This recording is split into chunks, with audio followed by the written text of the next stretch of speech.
Good morning. Good morning. At this time, I call the December 8th meeting of the Nash County Board of Commissioners to order. On behalf of the commissioners and the staff, I welcome everyone to the meeting. We begin our meetings with an invocation and the Pledge of Allegiance to the flag. For the invocation, you're welcome to stand and join us, or you're welcome to have your own individual prayer, or you can use this time for a moment of silence. Commissioner Sue Leggett will give the invocation, after which I will lead in the Pledge of Allegiance. Commissioner Leggett.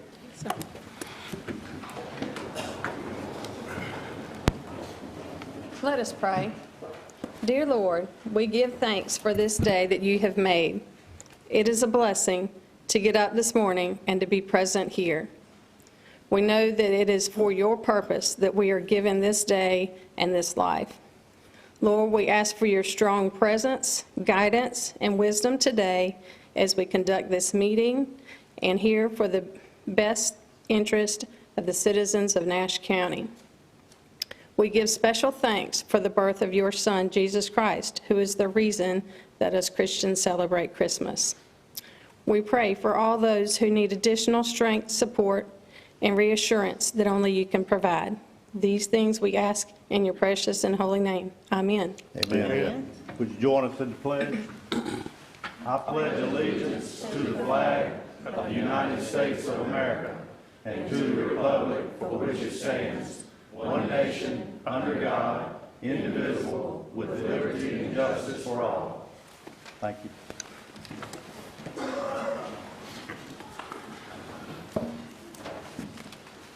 We have one set of minutes for approval from our regular meeting of November the 3rd. Are there any corrections to the minutes? Hearing none, is there a motion for approval? Move for approval. Moved by Commissioner Leggett. Is there a second? Second. Second by Commissioner Wilkins. All in favor indicate by saying yes. Yes. Opposed, no. Minutes are approved. Commissioners, if you would, I've got 3 items that are being added to the agenda. If you would note them on your agenda package. First item is amended audit contract initiated by Nikki Stanton, our finance director, to be added as agenda item number 28A.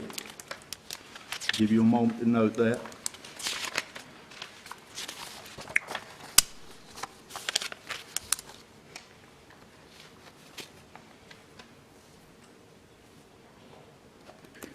Everyone good? Second item, board appointments. TDA, initiated by Assistant County Manager Tia Fula, to be added as agenda item number 29.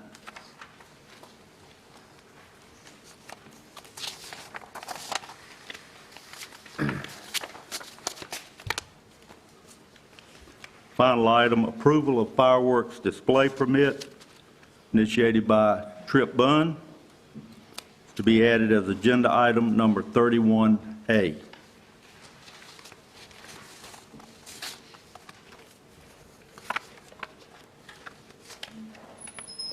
Everybody good with all that? Yes. Yes, sir. All right, now we will move to agenda item number 5, appointment of temporary chairman. At this time, I appoint the county attorney, Mike Gaynor, as temporary chairman to conduct the annual election of the board chairperson. Mr. Gaynor? Thank you, Mr. Chairman.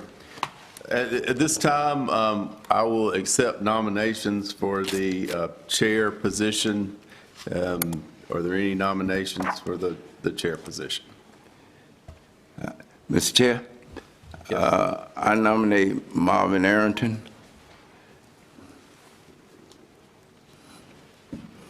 All right, we have Marvin Arrington. Are there any other nominations? Mr. Chair, I nominate Commissioner Robbie Davis. So at this time, we have Marvin Arrington and Robbie Davis. Are there any further nominations? Okay, if there are no further nominations, I will take the vote on the nominees in the order in which they were received. So at this time. Mr. Gaynor? Yes. I'm sorry, excuse me. Go ahead. You're good. I'm good. Yes, sir. Okay.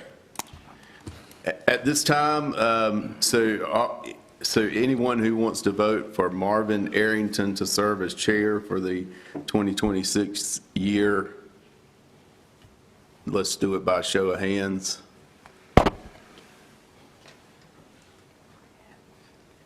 And for Commissioner David, Mr. Arrington has been elected as the chair. Congratulations, Mr. Arrington. All right. Congratulations, sir. Pass you this gavel. Give me a moment to move my items. And at this time, I'll turn it back over to Chairman Arrington.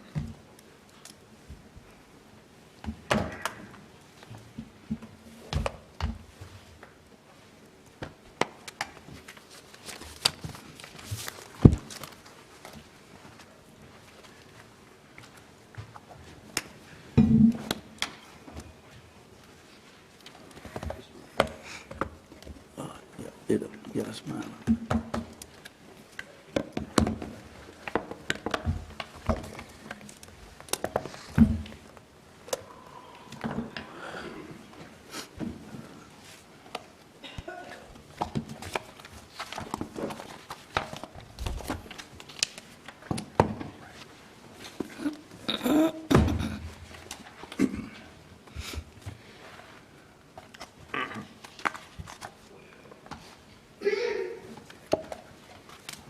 Okay. Good morning, everyone. Morning. At this time, we will elect a vice chair, and the floor is open for the nomination for vice chair. Mr. Chairman, I would like to nominate Commissioner Gwen Wilkins. You heard the nominations. There are any other nominations? Mr. Chairman, I nominate Commissioner Freddie Howell.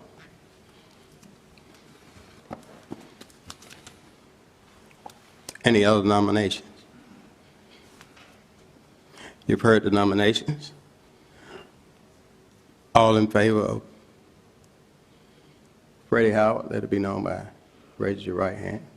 Mr. Chairman, our policy is to take them in the order in which they were received. Okay, all right.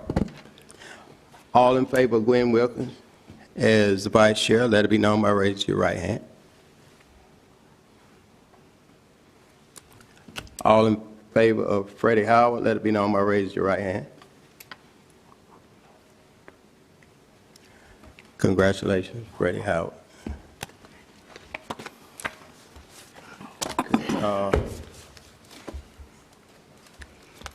I would like Mr. Howard to move.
Okay.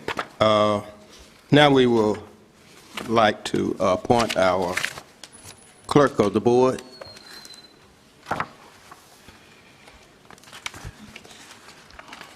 Nomination for the clerk of the board. Mr. Chair, I nominate Janice Evans. All right. There's a second. Second. It's been moving properly second that Janice be our board clerk. All in favor of the motion, let it be known by saying aye. Aye. Okay. Now we need to appoint our county attorney. Is there a nomination? I make a nomination that we appoint Mike Gaynor. I'll second. All right, it's been moved and properly second. That, Mr. Chair, yes. I'd like to make a motion that we nominate, the Board of Commissioners temporarily nominate the county attorney to serve until February Board Commissioners meeting for the purpose of allowing the county manager adequate time to prepare and issue a RFP, request for purchase, or RFQ, request for quote, for the following established procurement process of solicitation. Please. Mr. Chair, we have one motion on the floor we need to take care of first, is my thought. Yes, we did. Just a point of order, sir. Can Commissioner Howell amend that motion by making that a temporary appointment? Yes, you can. Mr. Chairman, only if the person that made the motion accepts the amended, and I do not accept it. Okay. Well, may I make a few comments? Yes, it's the motion open for discussion. All right, this is certainly not a personal thing. I have great respect for our attorney. But I think even though it's not required by law, periodically bidding professional services is the best practice for ensuring cost-competitive pricing and responsible use of taxpayer dollars. By allowing a 60-day temporary appointment of our attorney, it will allow us to do that. As stewards of public funds, reviewing long-standing contracts demonstrates due diligence. Opening the process reinforces transparency and helps strengthen public trust. And I spent my whole year this year talking about trust, unity, transparency, and I will not yield on those core values. Local government law is specialized. Bidding creates an opportunity to evaluate firms with strong, demonstrated experience in public policy, government operations, HR, employment law, open meetings, public records, and other areas that directly affect county business. Long-standing relationships can be valuable, but they also warrant periodic review. For that reason, Mr. Davis, you let me finish, please. For that reason, I would certainly support a temporary appointment of our attorney. Commissioner Davis. Mr. Chairman, we have a motion on the floor that was duly seconded. We had an amendment that was not accepted by the motion maker. I call for the question. All right. Any other discussion? All in favor of the motion, let it be known by... Could you clarify the motion again? Go ahead. I restate the motion, Commissioner Leggett. Motion is to accept Mike Gaynor as the county attorney. All right. You've heard the motion. All in favor of the motion, let it be known by raising your right hand.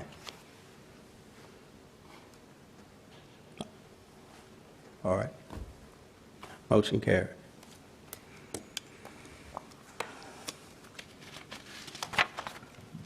Okay. I think our next item of business is public comment, but before we get to that, I want to thank everybody for the process of nominating our chair and vice chair and our clerk and attorney. And at this time, I would really like to recognize one of our board members who served for a very long time, Commissioner Belfield. His birthday was on November the 23rd, and he turned 90, and I would like to give him a standing congratulations for reaching that milestone.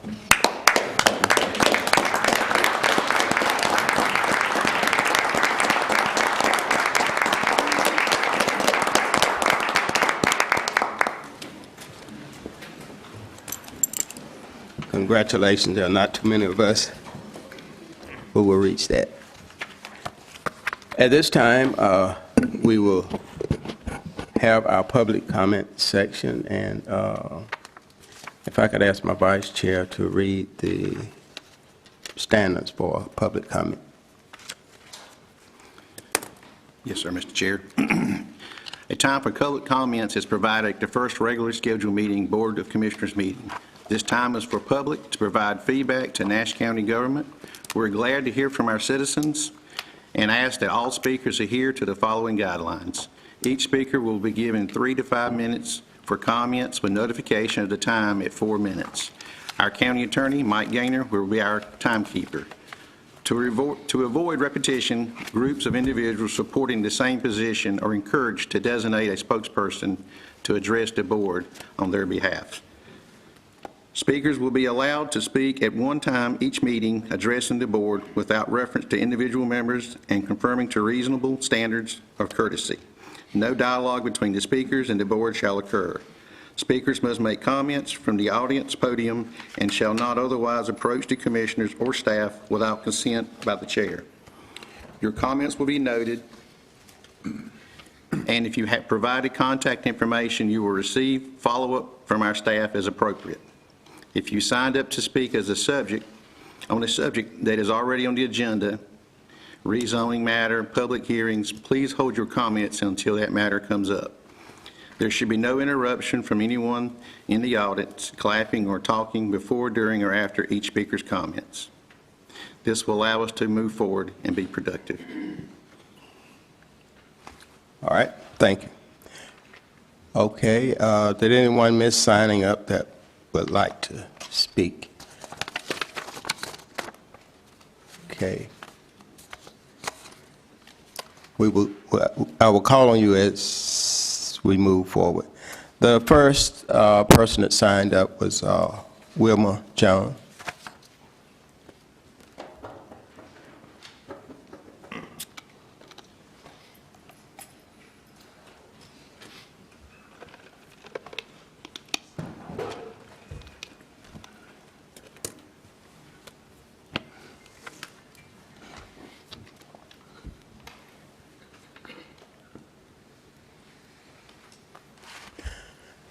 Good morning. Good morning, Board.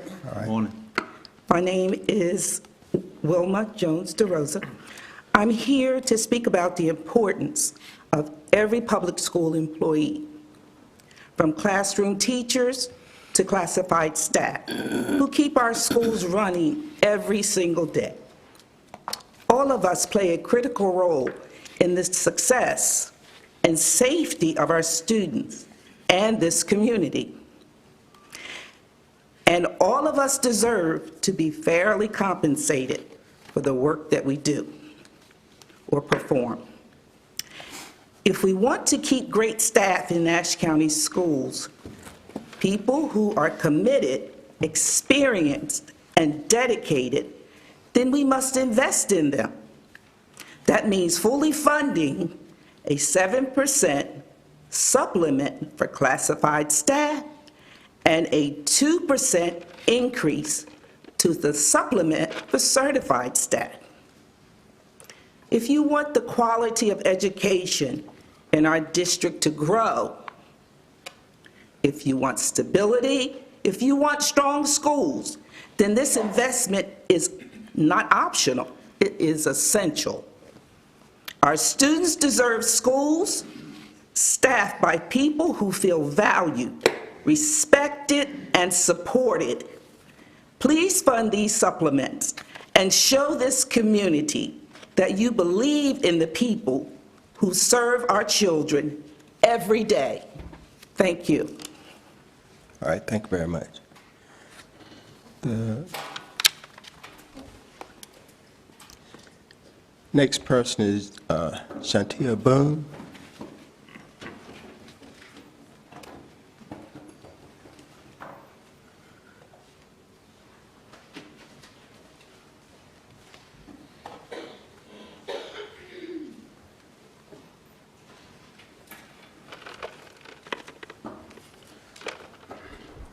Good morning. Good morning, Board.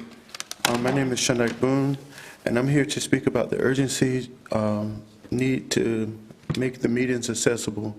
Holding public meetings at 9 a.m. is not just an inconvenience for working citizens.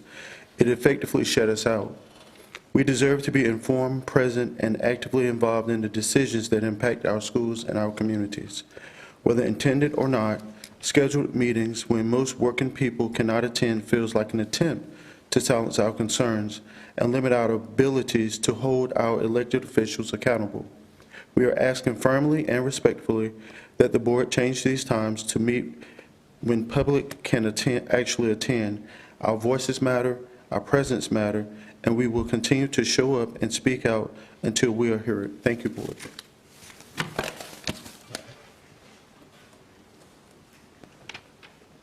Christina Waters.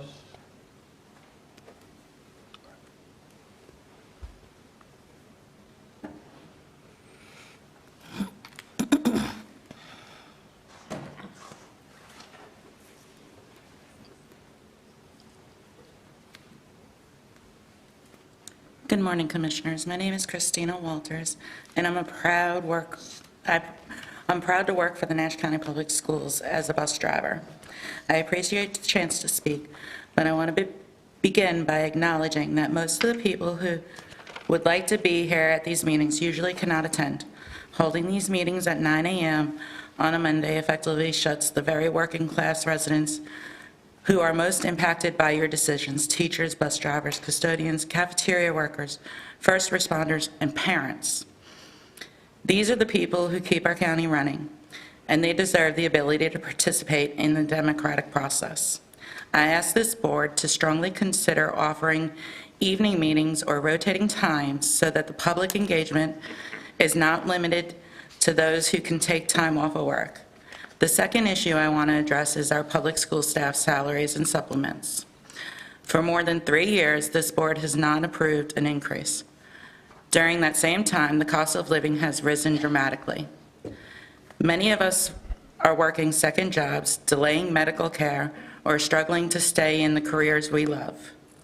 Each year, we hear that the problem lies with the school board, or with Raleigh, or with the state budget. But the truth is, you, the county commissioners, hold the authority to prioritize funding for your public education. You can find the resources to ensure that the people educating and supporting our children earn a livable wage and receive the supplement that reflects the value of our work. We're not asking for luxury, we're asking for dignity. We're asking you to invest in the people who show up every day for this community's children. When staff can't afford to stay, students pay the price. I'm urging you today to do 2 things. Make your meetings accessible to the working public. Approve meaningful increases to salaries and supplements for all public school employees. The future of our school and ultimately our county depend on it. Thank you. Thank you. Thank you. Okay, there are others that raise their hand to speak. I'm going to remind, if you're here to speak on any of the rezoning or zoning, you have the opportunity to do that later on during the meeting. So is anyone here who wishes to speak on something other than our zoning? Okay, all right. Okay, we will move to agenda item number 11. And call Mr. Tim Carrington to make a presentation.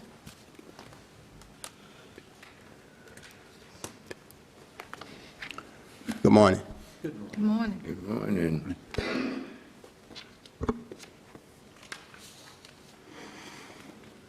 Each month, Nash County acknowledges employees who are retiring from Nash County by presenting them with a certificate of retirement during open session. Today, we have before you 3 employees who have served 25 and in some cases over 30 years with the county. We would like to recognize those individually, and if the board would come down for a photo with them, we would like to welcome that now.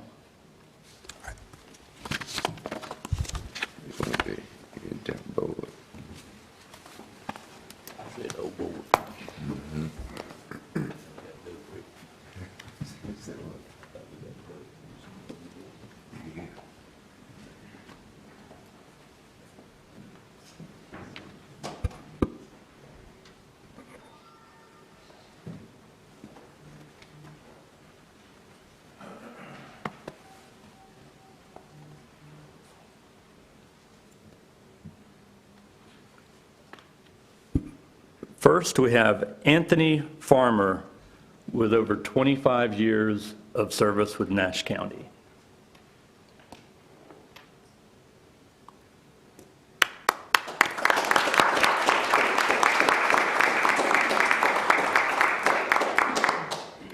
Next, we have Miss Sherry Perkerson with over 31 years serving Nash County.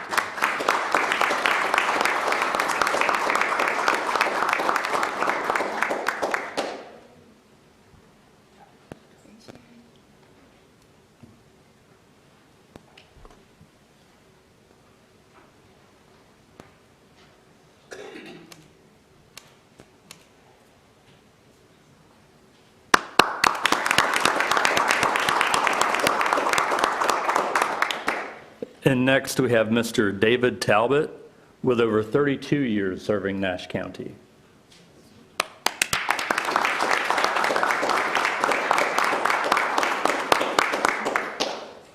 Thank you.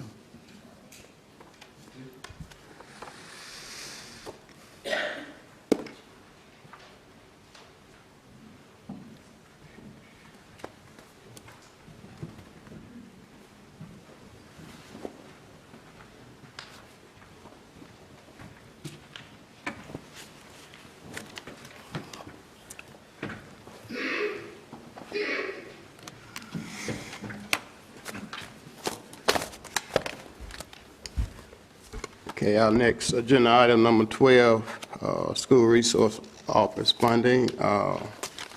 Dr. Steve Ellis.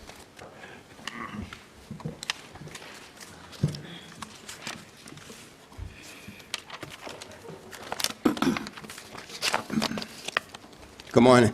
Good morning. So I just want to thank you for the opportunity to speak with you today. I appreciate your continued partnership and commitment to the safety and well-being of our students, staff, and community.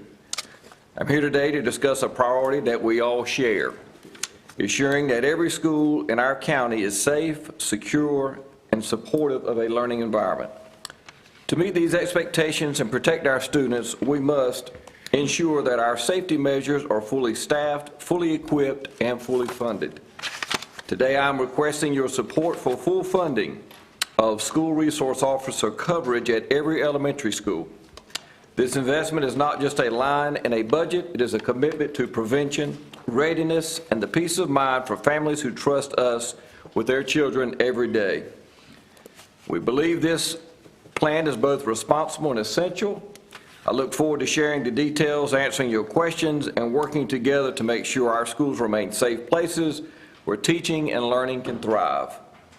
Thank you again for your time and for your dedication to our community's children. And if there are any questions, I have Victor Ward here, Executive Director of Strategic Planning and Communication. Thank you. All right. Any questions from the board members? Yes, Commissioner Howard.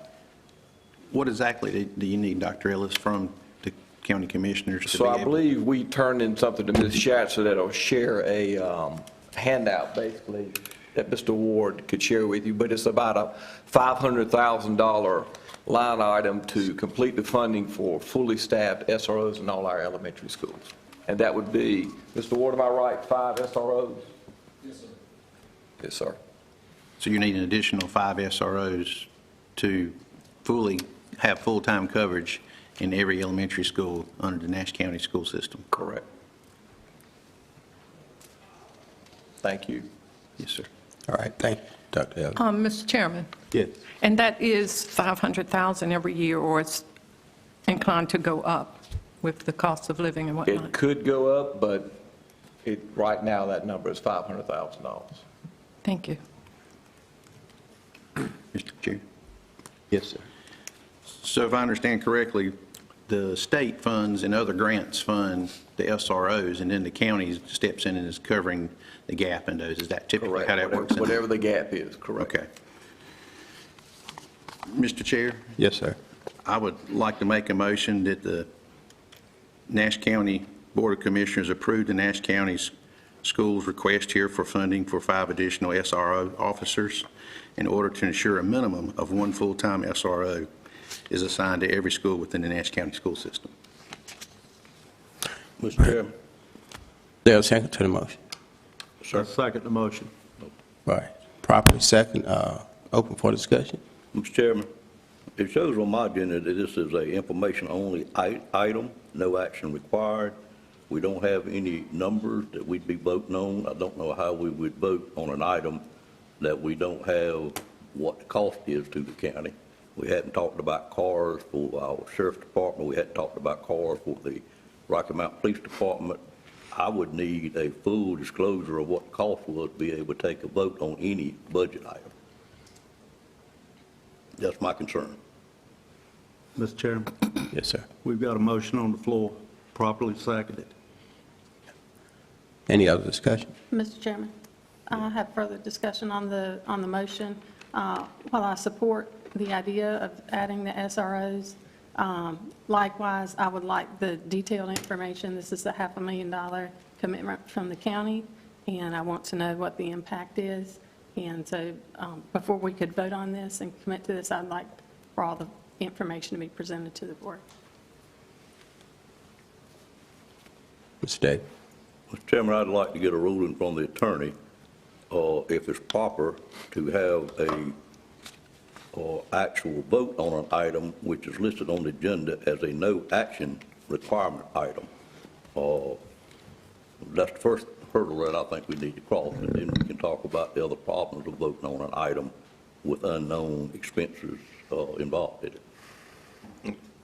I believe that if a motion is properly made and seconded, it is up for a vote Okay. if the agenda has not been approved, and that's the process that we follow here. Thank you, Mr. Chairman. But the discussion can continue according to the rules of order. Mr. Chairman, Yes, Ms. Howe. as much money as we have sitting in our general fund, we're going to sit here and hold off on putting SROs in every school to protect our children over $500,000 commitment, which Dr. Ellis has just told us is the cost of this. Understanding the Sheriff's Department will have to furnish uniforms and vehicles for these officers. But really, I've sit on this board for a year now, and the first meeting I attended, you asked me to approve $3 million with 2 days' notice. I don't think asking to approve $500,000 for our children's safety is asking too much. Thank you, Mr. Chair. All right. Any other discussion? All right. All those in favor of the motion, let it be known by raising your right hand. All opposed? Motion carried. Oh, thank you.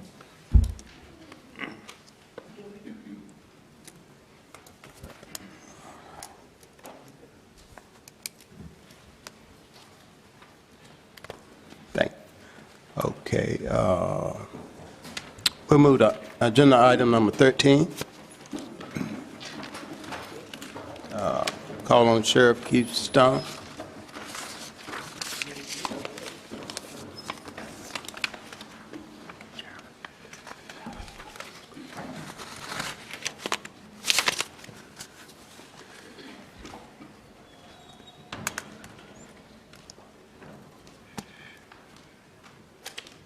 Morning, Mr. Chairman. Good morning, Good Board. morning. Good morning.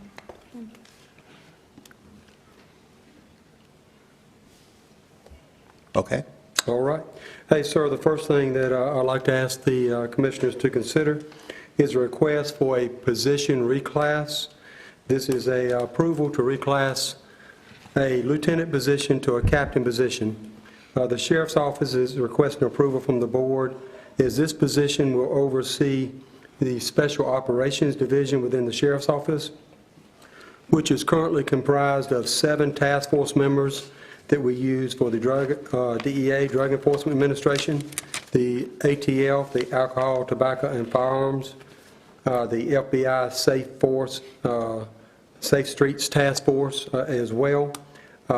These are extremely important positions that have to have supervision and managing. We also, this position will oversee our field training program to make sure that all our officers coming in are being trained and all the training is done according to policy. We have a highway interdiction unit that we currently have in place, and we need direct supervision over that as well. This individual also managed the Governor's Highway Safety. We have a 4-man traffic unit that they will manage. They manage an overtime grant for that, and we're also seeking other grants from the state for that as well.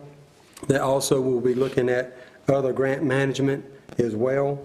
This position will also oversee the K-9 division, where we have actually 9 K-9 officers in the K-9 division now, and other specialized units within the sheriff's office, such as honor guard and so forth. So this is an extremely important position to ensure that all these specialized teams that we have and all these specialized positions are covered. The approximate annual cost for this position, including fringe benefits as it stands now, is $14,739. We're asking that this take place in January of 2026, resulting in a cost of approximately $7,369 for the remaining part of the year, budget year. Okay. Floor is open for question. Mr. Chairman. Yes. I think I recognize Commissioner Davis first.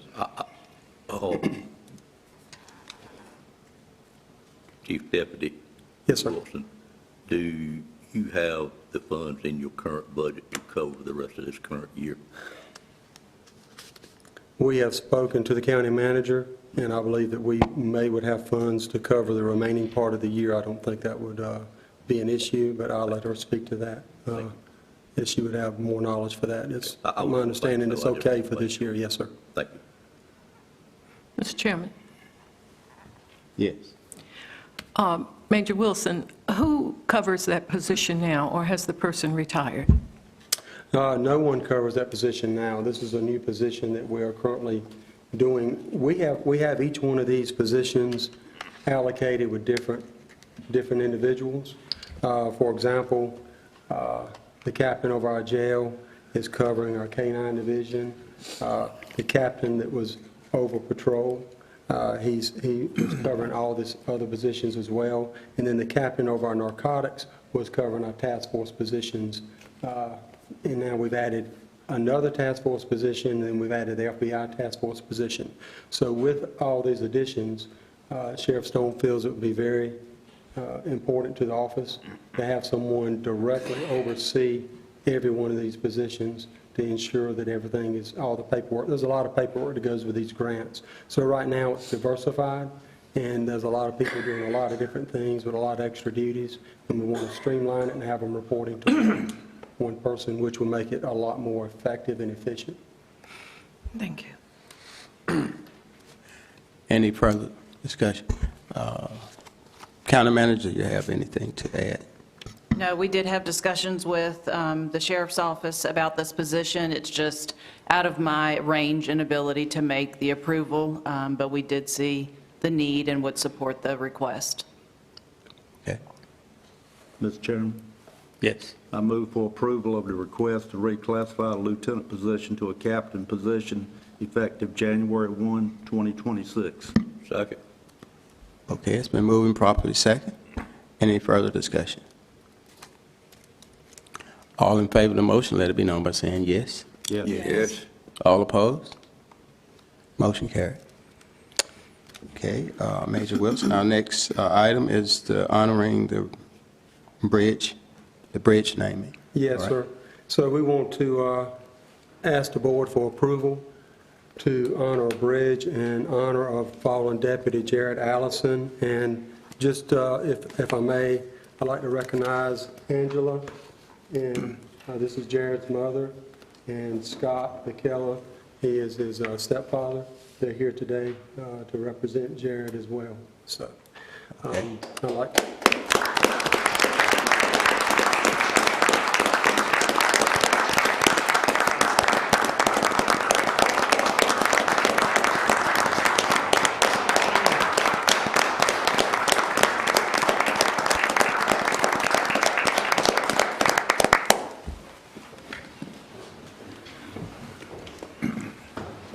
So in November 2020, on Thanksgiving night, Deputy Allison was working traffic, and he was on 301 in Rocky Mount, and was attempting to make a traffic stop when tragically he was involved in a collision at the intersection of May Drive.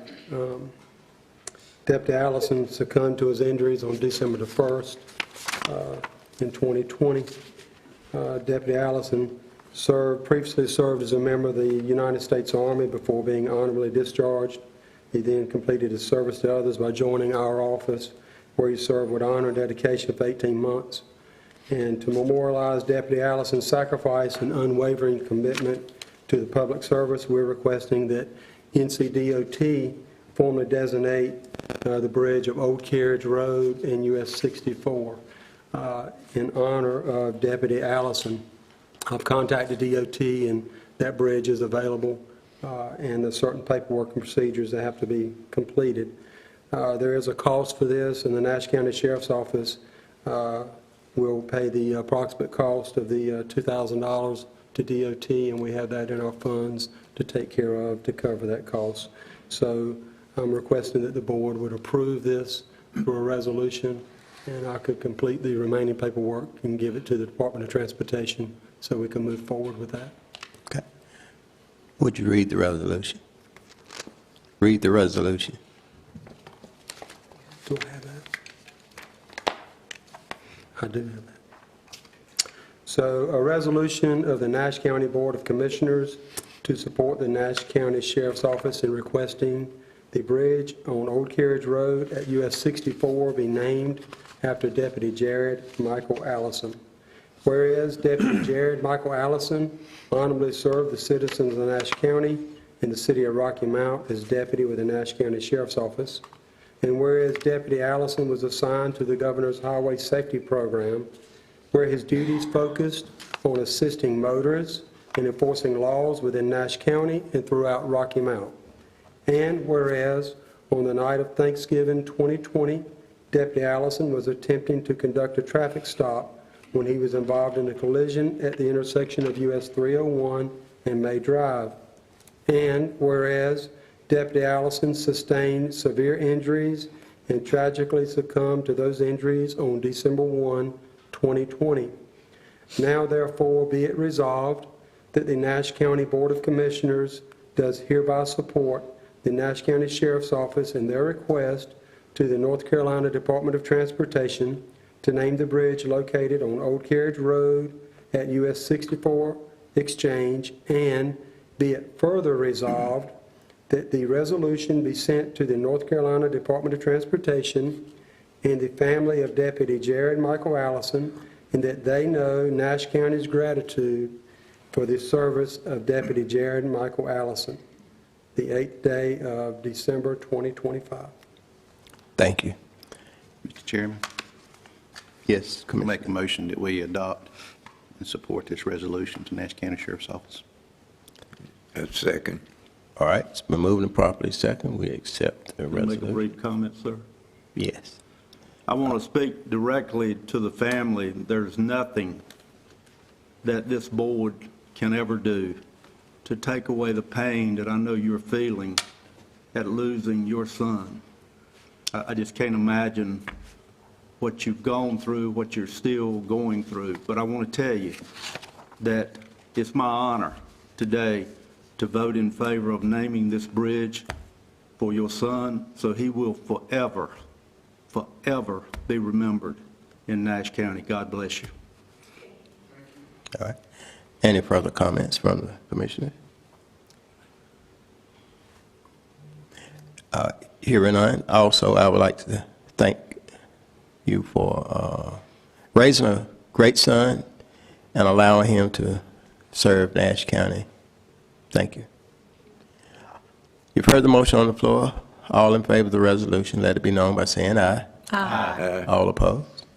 Motion carried. Thank you. Mr. Chairman, Yes. before Major Wilson leaves, I just want to have a moment of personal privilege.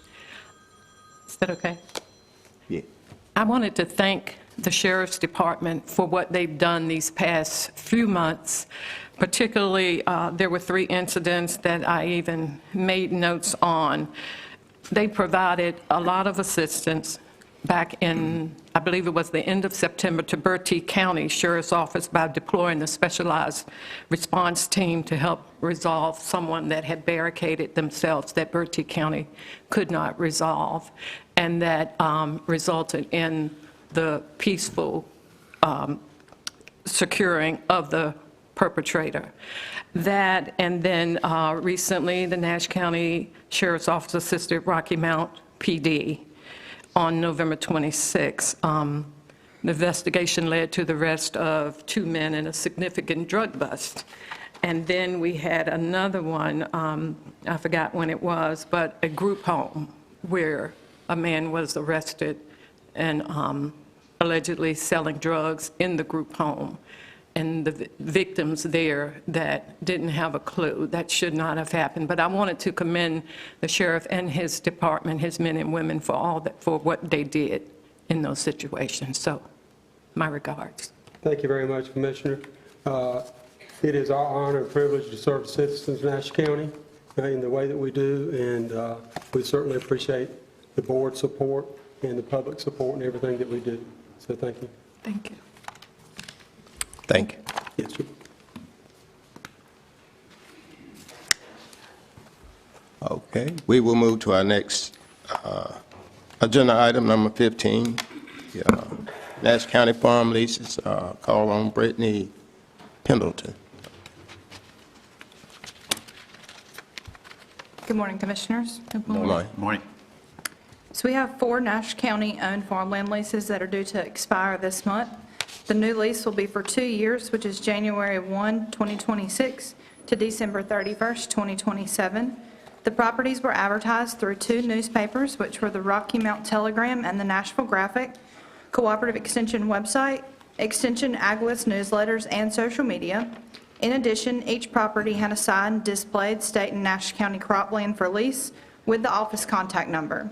The bids were received on November 3rd, 2025 in an effort to follow the required statute after bidding. And if you're ready, I'll list all 4 properties.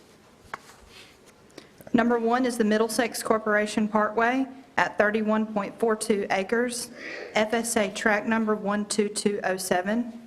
The bid was received by Bissett Farm Incorporated for $75 per acre, resulting in the county receiving $2,356.50 per year of the lease.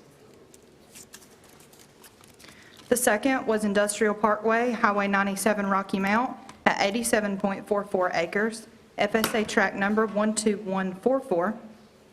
The bid was received by Pack House LLC for $151.25 per acre, resulting in the county receiving $13,225.30 per lease year. The third was Highway 97 Airport Rocky Mount, sitting at 7.38 acres, FSA track number 12511. The bid was received by Pack House LLC for $151.25 per acre, resulting in the county receiving $1,116.23 per lease year.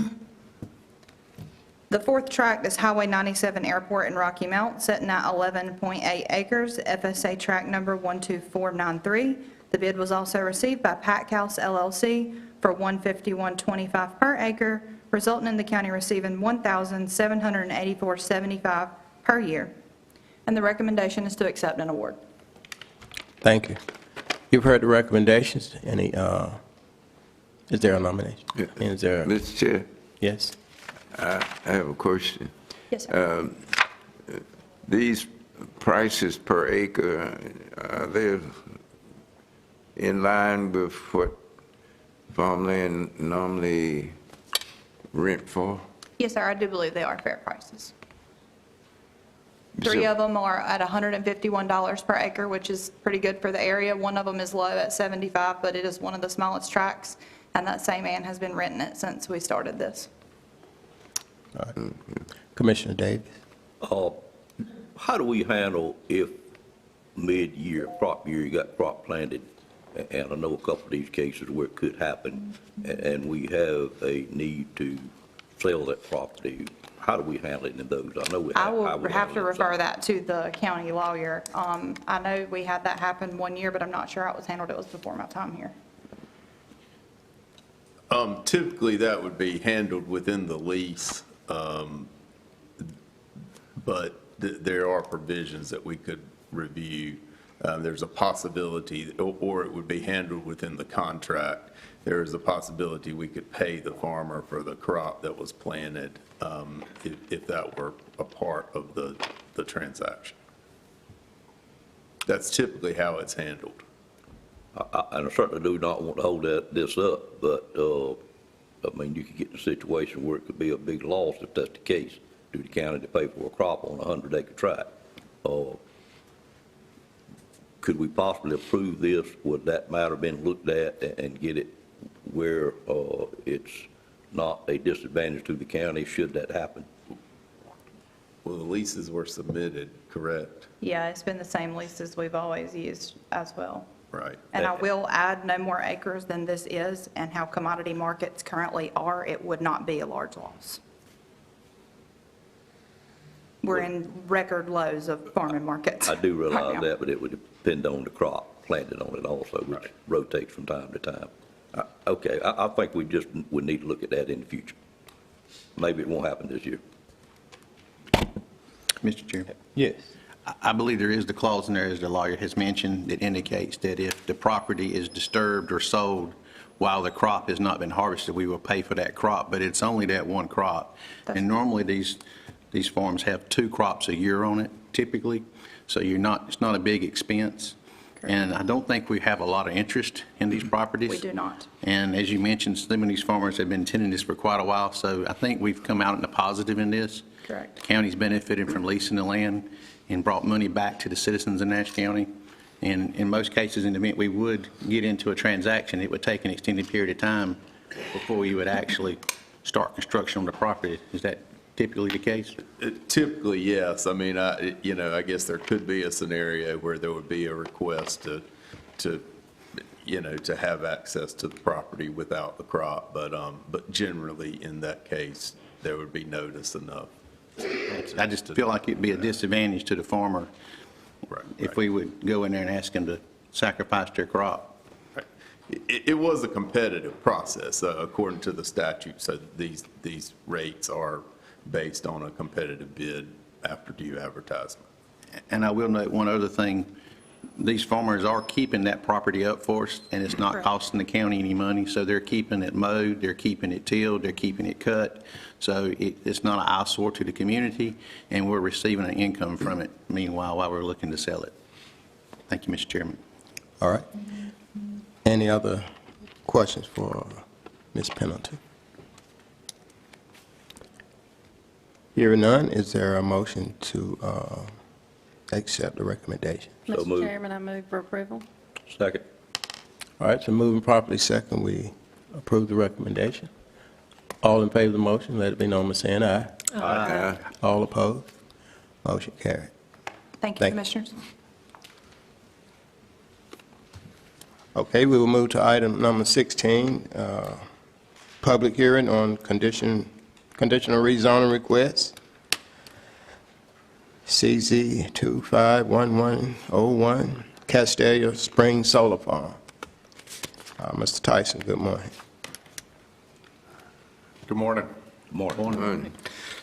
This is the first of 2 rezoning public hearings on the board's agenda this morning. As the chairman just stated, this is a conditional rezoning request for a new solar farm. The subject property is highlighted in red on both of the maps on the screen before you. The map on the left is an aerial photograph, and the map on the right is an excerpt from our zoning map. This subject property consists of 19 different but mostly adjacent tracts of land. They total up to approximately 825 acres, and they are owned by 8 different entities, which are listed in your staff report. All of those owners have signed lease agreements with the solar farm applicant for the development of this facility. These properties are located north of the town of Nashville and just west of the town of Red Oak. As you can see on the map, they're on the south side of West Castelia Road, the east side of Taylor Store Road, and both sides of Red Road. And as indicated by the light green color that covers these properties on the right-hand side of the screen, they are all currently zoned A1 agricultural. These properties are mostly undeveloped farm and timberland. The rezoning request this morning comes to us from the prospective developer, Castellian Spring LLC, which is a subsidiary of Hexagon Development LLC. And of course, along with those lease agreements, these property owners have authorized this developer to submit a conditional rezoning request on their behalf to rezone these properties from A1 to A1CZ. And so that means from agricultural to agricultural conditional zone. And the conditions would specifically allow for the development of a 50-megawatt photovoltaic solar farm facility with a 20-megawatt battery energy storage system. This facility is ultimately intended to be owned, operated, and maintained by Duke Energy. This is a conditional rezoning, so I would remind the board that that allows for the attachment of reasonable site-specific development conditions with the consent of the applicant. And we'll talk about the proposed conditions here in a moment. First, I want to review the site plan, which you have on the screen before you.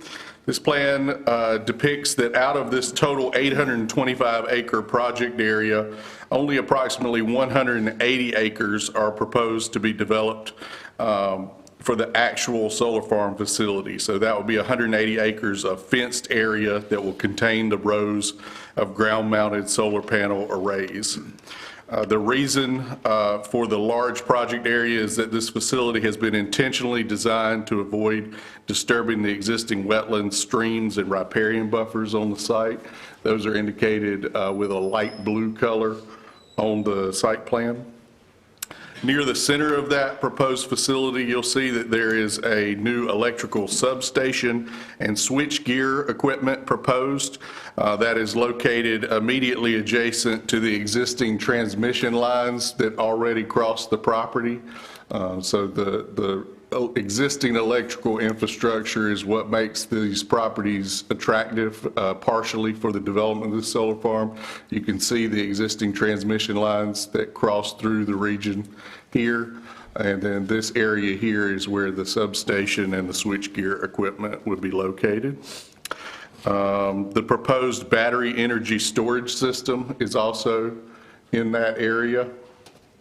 And we've had those proposed before as accessories to solar farm facilities that have been approved in the county. Those include battery cells in containers that are charged from the power grid during times of low power demand, and they store that energy until it can be used at higher peak times of power demand. And that improves the efficiency, stability, and resiliency of our power grid without requiring any fuel consumption or emissions. The actual battery energy storage system will be located more than 1,000 feet from the nearest exterior boundary of the project area and more than 2,000 feet from the nearest existing residence, at least any residence that's not already within the lease area, meaning that the owner has given consent for the development of this through the lease agreement. All of the solar panel arrays, inverters, and fence lines will be located a minimum of 100 feet from the exterior boundary of the project. That means that it does not necessarily trigger the mandated screening requirements of our Unified Development Ordinance. However, the applicant has chosen to leave existing vegetation in areas where it will visually screen the facility from the surrounding roads and the neighboring properties, and to supplement that with additional 25-foot wide planted evergreen vegetative screens where needed. And you can see light green lines on the site plan where that proposed supplemental vegetation will be planted. The site plan proposes 7 driveway entrances to provide access to the various parts of the large facility from the 3 surrounding public roads, and those driveway entrances are marked with a star along the perimeter of the facility. As always, we are called upon by state statute to consult our comprehensive land use plan before making a zoning decision. The attached map is an excerpt from the future land use map included in the 2022 Nash County Comprehensive Land Use Plan. You can see that it divides the area primarily in that green color, which designates a residential agricultural area, and then secondarily in the blue color, which is the water protection natural resource area. This request would be consistent with the recommendations of that plan because, number one, the plan designates, as I said, the great majority of the subject property as that green residential agricultural area. And this board has previously determined that photovoltaic solar farm facilities are compatible with the agricultural supportive, and residential land uses already found in and recommended for development in the future for this area by that plan. Secondly, the proposed solar farm, as I mentioned, has been intentionally designed to avoid disturbance of the wetlands and streams present on the areas of the property that are designated with that blue environmentally sensitive water protection natural resource area. We're also called upon by state statute to consider reasonableness and spot zoning. This request may be considered reasonable in the public interest and not spot zoning because, first, the solar farm facility and battery energy storage system is a relatively low-impact development that will generate a renewable, sustainable alternative energy source without emissions, with minimal related traffic or noise post-construction, and without burdening county services or resources. Number two, the applicant's submittal cites research and analysis completed by Kirkland Appraisals LLC, who has appeared before this board several times. And that research determined that proximity to utility scale solar facilities like this one has no measurable consistent negative impact on residential property values. Finally, as I mentioned, this facility will be screened from the view of the public road right-of-way and the adjacent residentially used properties by either preserved existing or planted vegetative buffers as indicated on the site plan. The Technical Review Committee considered this rezoning request back on October 30th and recommended approval, subject to the development conditions that are listed in the motions section of the staff report. The Planning Board met on November 17th to consider this rezoning request.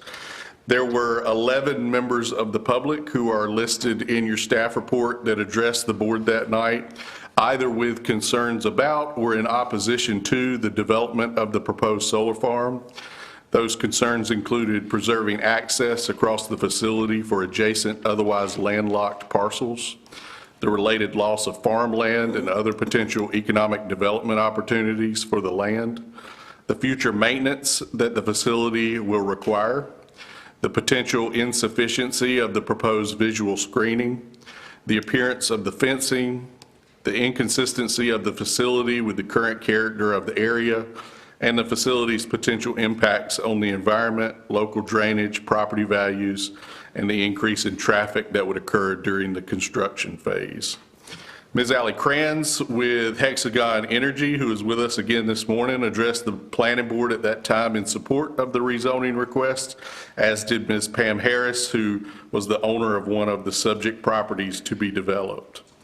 The planning board ultimately voted unanimously to recommend approval of the rezoning request, subject to the development conditions that are suggested in the staff report. Based on the input that the applicant received at the planning board meeting, as well as a meeting with members of the public that they held last week, they have made some revisions to the site plan since the version that was reviewed by the planning board, and so I want to go over those now. First, the general location of the various laydown yard areas where they will store equipment and materials temporarily during the construction of the facility have been designated and shown in pink on this latest version of the site plan. The number of proposed driveway entrances has been reduced from 9 to 7. 2 were removed from Taylor Store Road that were previously proposed there, and 1 that was proposed along Red Road has been relocated. Thirdly, there are 2 proposed roads across the facility that were designated on the site plan specifically to maintain access for the immediately adjacent and otherwise landlocked properties. Those include 1 property owned by William and Donna Hedgepeth with the addresses 4201, 4207, and 4215 Taylor Store Road. And then a 2nd property owned by the Lafayette Battle heirs, and that is located at 3385 Red Road. And so they have designated access roads that will remain clear and passable for those property owners. Although I don't believe they have recorded access easements, the project is committed to preserving their access through the facility as it is today. Finally, they did add some additional 25-foot wide planted vegetative screening buffers since the planning board meeting. They added one opposite the existing Poplar Creek residential subdivision to the east. This is the Poplar Creek residential subdivision here, and so you have an additional buffer that they've added there. Along the eastern and southern sides of the immediately adjacent and recently residentially developed property at 4805 Taylor Store Road. And so there was a property they were previously unaware of that it had only just recently had a home established on it. And they have proposed screening on 2 sides of that property. I believe there was some existing vegetation to remain on the 3rd side of that property. And then finally, along the northern side of the immediately adjacent property at 4131A Taylor Store Road, owned by M. Scott Rogers, they have proposed an additional buffer there.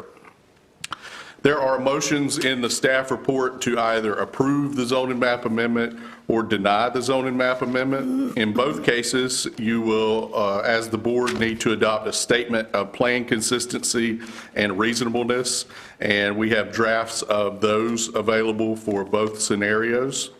At this point, I want to review the development conditions that the staff recommends in the event that the board approves the rezoning.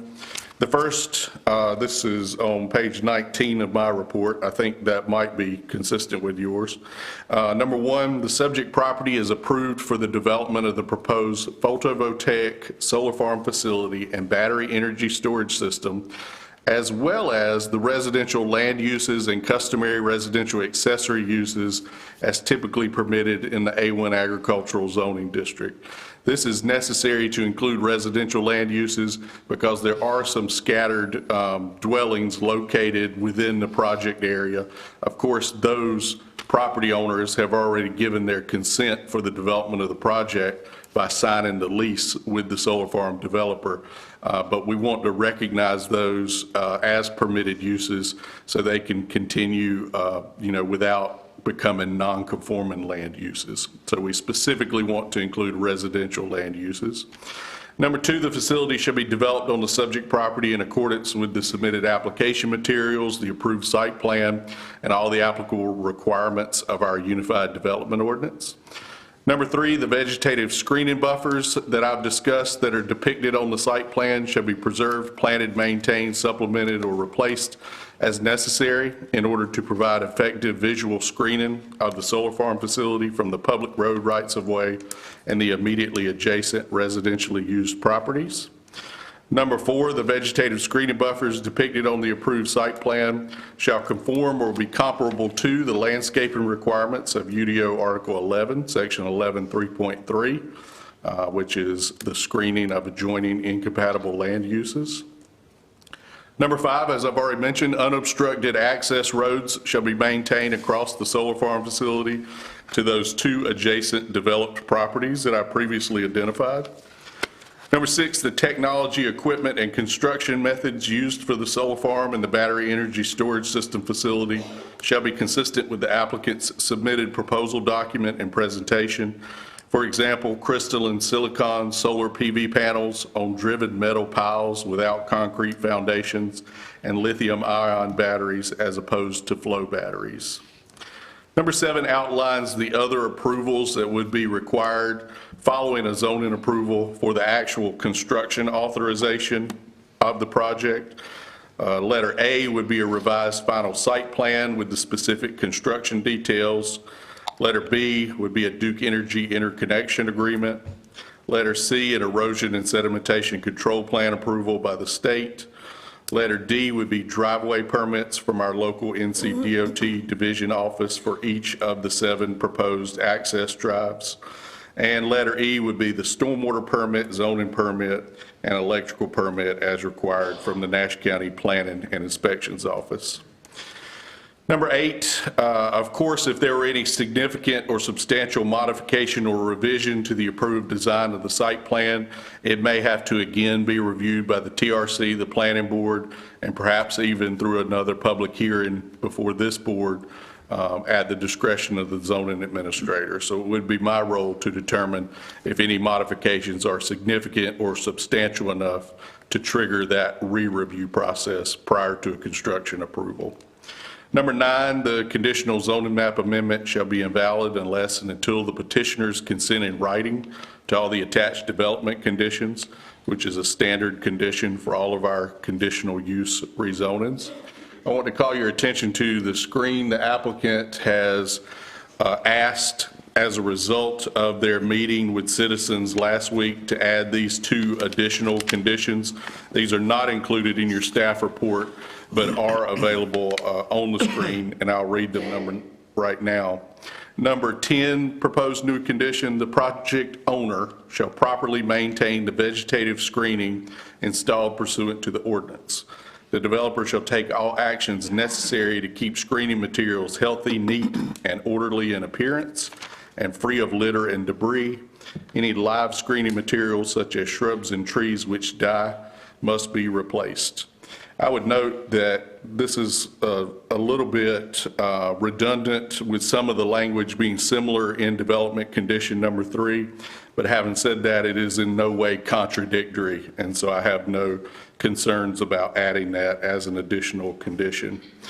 Number 11, the applicant has asked us that prior to a construction authorization, the project owner shall provide emergency response training to the Nashville, Castelia, and Red Oak fire departments, and that training shall cover safe and effective response procedures for incidents involving solar energy facilities and battery energy storage systems. And this is just to make sure that our local first responders understand, the intricacies of the technology that's being used there and the best practices in the case of a fire. I do want to note that this will be the first, if approved, this will be the first solar farm project that the county has approved since the state has enacted new requirements. These requirements just became effective on November 1st of this year. They involve the decommissioning and removal of the facility. The North Carolina General Assembly has enacted these new standards statewide for the decommissioning of utility-scale solar farm facilities. And these regulations and requirements will be administered and enforced by the North Carolina Department of Environmental Quality, the Division of Waste Management. I just want to review for everyone's information a summary of these new requirements. Number 1, developers must decommission and restore project sites within 1 year of ceasing operations, returning the land to pre-development conditions or to a state agreed upon by the landowner. And when it says to a state agreed upon, perhaps the solar farm involved the construction of an access road that the property owner would like to be preserved so that they can make use of it. But the second condition here clarifies that all solar equipment, including modules, racking, inverters, batteries, and interconnection infrastructure, must be removed and either recycled or properly disposed of. Projects must be registered with the NCDEQ, with registrations renewed every 5 years. A professionally engineered decommissioning plan detailing the scope, cost estimates, and salvage or disposal methods and financial assurance must be submitted prior to the construction. And that financial assurance, such as a bond or escrow account, must be maintained to ensure that the decommissioning can be completed if the developer is unable to do so at the time that the facility stops being used. And so this will be the first project in Nash County's history of approving solar farms that will fall under these new statewide regulations for decommissioning and removal. You also have in your package a motion to deny the zoning map amendment. It is accompanied by a proposed statement of plan consistency and reasonableness. The board, among other reasons, could deny this if you found it to be unreasonable, not in the public interest, or unreasonable spot zoning, and you could specify reasons related to the land use itself, the site design, or if the board were to find it incompatible with the adjacent and surrounding areas. With that, I will pause before we open the public hearing, and I'll be happy to take any questions that the board has on the staff report for this conditional rezoning. Thank you, Mr. Tyson. Any questions from the commissioner? Mr. Chairman. Yes. Mr. Tyson, do you know if the map that was presented in our packet and that you spoke of today is the final map that shows all the revisions that have been made? I ask this because I've been contacted by at least one landowner that said that there may be changes that were made recently. The map that is on the screen, which is included in your package, is the latest version that I've received. The way that I can tell is that we've only received one version that has these pink laydown yards. And so if there's a discrepancy between this map and an expectation that a property owner had, then that will need to be discussed during the public hearing. And of course, the developer can comment on that. But this is the most recent version I've received. Okay, thank you. Any further discussion? Okay, no other questions? Thank you. All right. I need a motion to go into public hearing. So moved. So moved. I hear you. Second. All right, it's been moved and properly second that we enter into a public hearing. Motion carried. All right? May I speak now, or do I wait? I will ask for the residents first. Mr. Chairman, you need to vote on to go. Yeah, I thought, I'm sorry. All in favor of the motion, let it be known by saying aye. Aye. All opposed? Okay. All right, now we'll open public hearing, and the residents who wish to speak on this issue can approach the podium.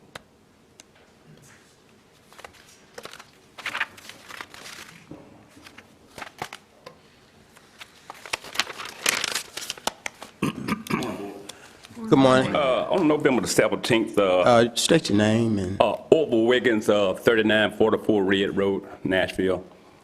On November the 17th, I stood before the planning board and representing a landowner with the Lafayette Bowell heirs. But since that time, the land was actually going to be landlocked by this project. But since that time, that issue has been resolved. I spoke to Ms. Krantz at the community meeting, so that issue has been resolved. And at that same meeting, my brother, since a lot of time is so short, he spoke on behalf of my community, which is 24 houses on Red Road, which one of the proposed entrances was going to come right in the middle of our community. And since that time, that issue is supposed to be resolved. The entrance has been moved, but I stand to, since that issue has been resolved, anytime a solar farm, I need to think provisions, guidelines need to be set forth. So any homeowner, it should be a minimum buffer before entrance to a construction site to a solar farm should be permitted to be placed at that site, where it's 300, 500 feet, whatever. But people move to rural areas for that living, and you don't want a construction site coming in right beside your property. Even though ours have been resolved, I'm concerned about the other citizens in the county, and that's what it is about. That's what the commissions are here for, to represent the people of the county first, I think. So, but like I said, that issue has been resolved, and at that time, I didn't know how it was going to work out, but I actually got the signatures of every house that's in that location where the entrance is going to come in, which is 24 residents. So I have a petition with all the signatures. So that shows what opposition the community has against projects like this as far as the entrance. I know that solar farms are coming, either that houses or solar farm, one is coming. But I think we should always put the interests of our residents first before any major projects are brought before. And allowed to proceed. All right. And like I said, I would like to present this petition to the board. Yes, thank you. You can give that to the clerk. And like I said, I spoke to Ms. Krantz, and like I said, that issue has been resolved for the interest and the landlocked land, so I appreciate the help on that. All right. Thank you.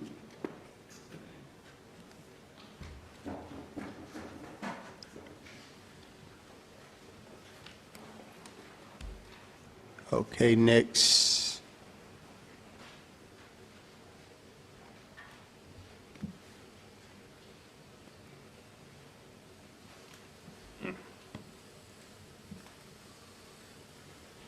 Good morning. Good morning. My name is Beverly Lucas, and I live at 5773 Cary Lee Road, Nashville. I want to know, what is the benefit of bringing this into our area? We didn't buy area in rural area to be surrounded by solar farms. There's no advantage for our families, for our homes. What is it going to power? Where is it going to power?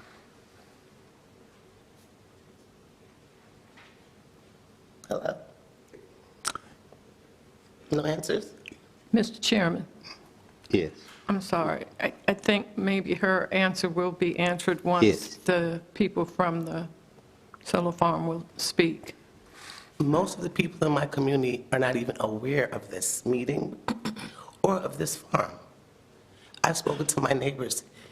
They're like, well, we didn't get that mail. None of them know. We're all working class people with small children. They're fully unaware of what's going on. The developer sent out a number of notices to the residents that surround the project. And if you live within that area, how many feet is, Mr. Attorney? 600 feet. Okay. If you live within 650 feet of your property, you received a letter. And then, you know, it's been also posted Very strange. that they had community meetings. They had at least 2 community meetings. And we tried to reach as many residents as possible, or to let the public know that this project was coming. I don't know. Not too good a job doing it, though, because I'm pretty close to my neighbors, and they're unaware. Okay. They don't know that this project is going on where we live.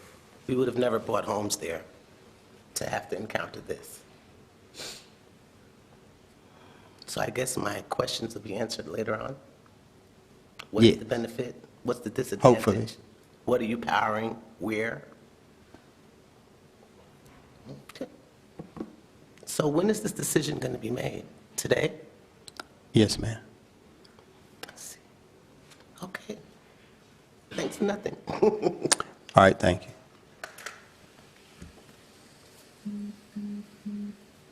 Okay, we have anyone else who wishes to speak on this project? Good morning.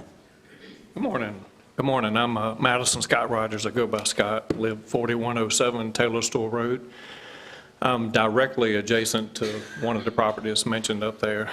And this morning would have been very easy for me to go ahead and start my work and not come in here.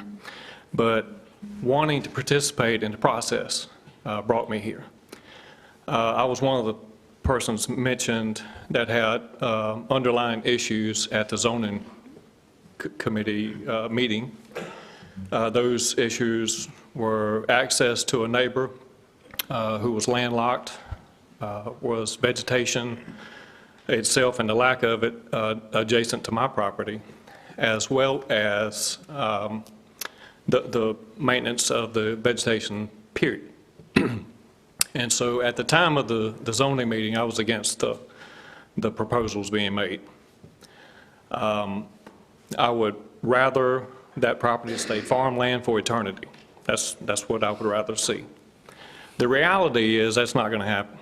The reality is something is going to change in our community, whether we are ready for it or not.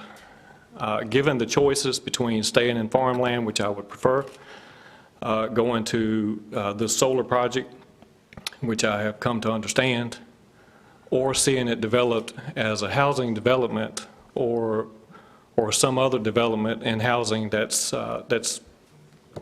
not to our liking.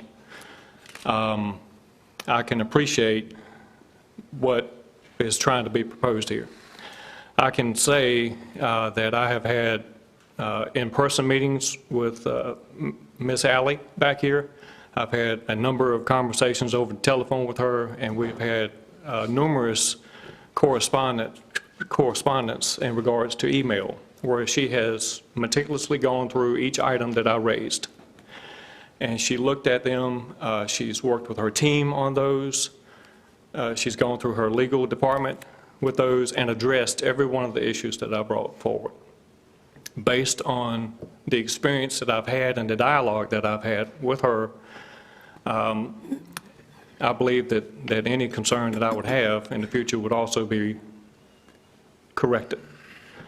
At this time, I don't have a concern because they've been addressed. And so it's important to me to participate in the process, just to tell you that. Thank you. Thank you very much. Okay, do we have anyone else who wishes to speak on this issue?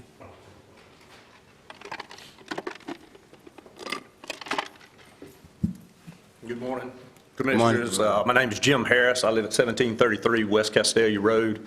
I am a participant in this project. Full disclosure, I sent you guys an email this morning. I apologize for it being late, and I didn't mislead you. My doctor's appointment in Raleigh was canceled due to inclement weather. But I did want to also say I've been a resident, 61 years old. I've been in Nash County for 61 years. If you don't mind, put that green screen on where the map is. I can show you exactly where my house is. I live very close. I live on the property. So, yeah, that little red square at the northeastern corner, that's where I live. I've lived there with my family for 30 years. That farm has been in my family since the 1800s. My great-grandfather farmed it, my grandfather farmed it, my dad farmed it, and so on. So it's very important to us to stay in the family. And by putting solar on this property, what that does is it keeps this farm in our family for at least the next 20 to 30 years. Whereas my wife and I passed, my son doesn't live here. Crop rent is great to pay taxes, but it's not going to keep the farm in the family. So I've seen it over the years. I call it generational loss of land, where kids get an education and move away, then the family farm is sold. Also, full disclosure, I've worked in the solar industry as Director of Land Development for a company based out of Charlotte and Indianapolis for the last 12 years. When I looked at this 13 years ago, I couldn't find anything wrong with it. It's a safe technology. I know Ms. Krantz provided some of this information, North Carolina Clean Energy, from North Carolina State University. It was at the community meetings. I hope y'all have this because it does answer a lot of questions. I know some of the things I hear all the time is, well, you're cutting this majestic forest to put solar. They're cutting timber on my farm today. I sold the timber the first of this year, and they're actually starting. Timber in North Carolina is a crop. It's just the season is 30 to 35 years. I've got a semi-retired forester in Enfield named Jay Hunter who brought it to my attention, and I had never really thought about it before. He said it's one stand of timber because the lease runs 20 to 30 years. So you're only going to lose one stand of timber. So in 30 years, my son can either farm that land again or he can plant it back in trees. And as the gentleman made the statement, not doing a subdivision never goes back to agriculture. A strip mall never goes back to agriculture. A mobile home park never goes back to agriculture. A data center never goes back to agriculture. You have a decommissioning plan in front of you that says this is going to be returned. And in my email that I put, I hate to say this out loud because I think this is one of the things that kind of sets me apart in my job. I tell every landowner, when you get a construction notice, get your soil samples from the 3 previous years. So when the decommissioning is done, you can take a soil sample and see that it is returned to like conditions. Now, one of the things I hear is it's going to destroy the land. Well, if that was true, you'd have people from North Carolina State University here banging this table saying this is bad. It's not. In 1968, my granddaddy had prostate cancer, so he sold all his farming equipment. He went into remission in 1969, and he died in 1978. He took 400 acres in the farm I live on and put it in grass. He grew hay, small bale hay. And what we saw over that time frame was the soil got better. It healed. It took time growing grass.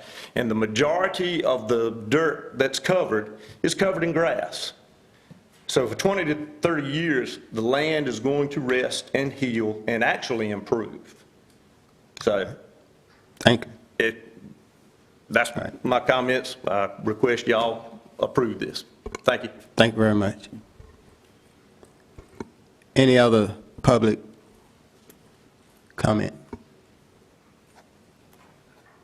Seeing and hearing none? Okay, come on.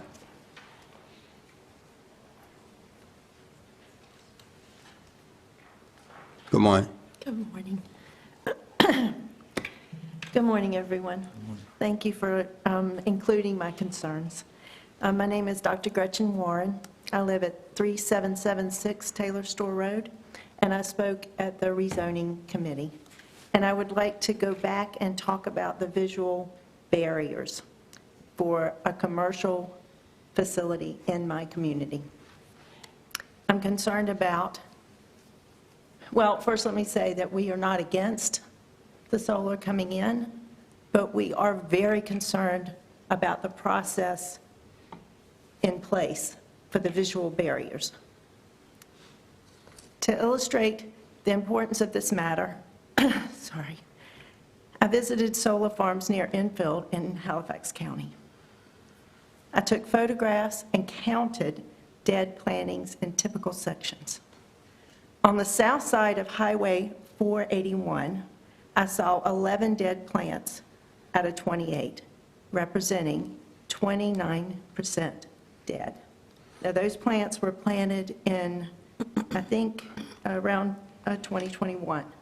They have not been replanted, and it looks like a prison next to a school. On the south side of the highway, again, 481, I counted 69 dead plants out of 80, representing 86% dead. I have photographs to support these numbers. As members of a farming community, we all understand that planting is important, but maintenance is absolutely vital. And even with the conditions that they've added, I don't see that there's any process for keeping those plants alive. I recognize that the board plans to invoke, and Castalia Springs has agreed to meet the requirement of UDO 11-3.3B. While this requirement is clear about the buffer's existence, it does not describe how maintenance will be ensured. I'm going to be looking at these solar panels every day. I'm going to be looking at that galvanized fence with barbed wire and dead plants if we don't figure this out. When I plant trees at home, and I do a lot, I know they require watering through drought periods and several years of care before they can survive independently. Without a plan, please, without a plan, the buffer cannot fulfill its intended purpose. Possible solutions, because I'm a solution kind of gal, would be to, the first one would be that each of the plantings are planted in the fall. According to NCSU, planting and replanting should take place in the fall for the best chance of survival. Also, a second condition, I respectfully request that UDO 11-3.5 also be included as a condition of your approval. Adding UDO 11-3.5 as a condition would provide accountability and help assure that the buffer is not only planted, but sustained. Third condition, I ask for clarification on how residents will be able to report maintenance needs when plantings die. Who do we contact? I can't find it anywhere. Who is responsible? I hadn't figured this out yet either. Who is responsible for enforcement of conditions granted? Whatever the whatever the process you guys decide, the conditions that you set about, I urge you to ensure that it's clearly defined, documented in our meeting minutes, and communicated to the public how we're going to keep this barrier healthy. Thank you. Thank you. Anyone else wish to speak on the public hearing?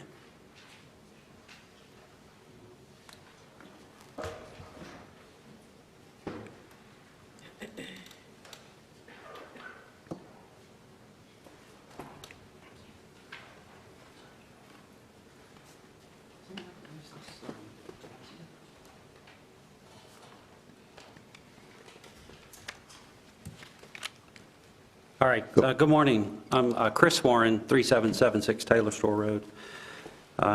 Thank you for the opportunity to speak, and seriously, a genuinely thank you to Castilian Springs for all the concessions that they're making to try to make this work for the community.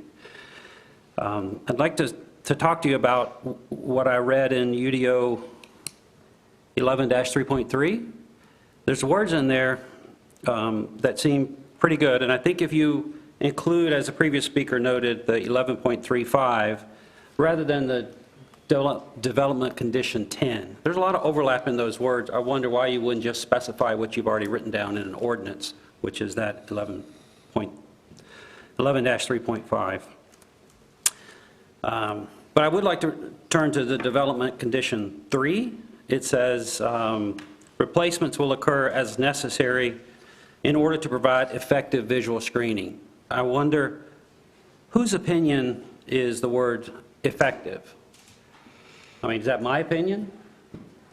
Is that yours? Is it someone else's? Is it Duke Energy's? Who's going to decide what's effective? If one plant is dead, does that trigger a replacement? That's probably unreasonable. If it's 50 plants dead, does that trigger replacement?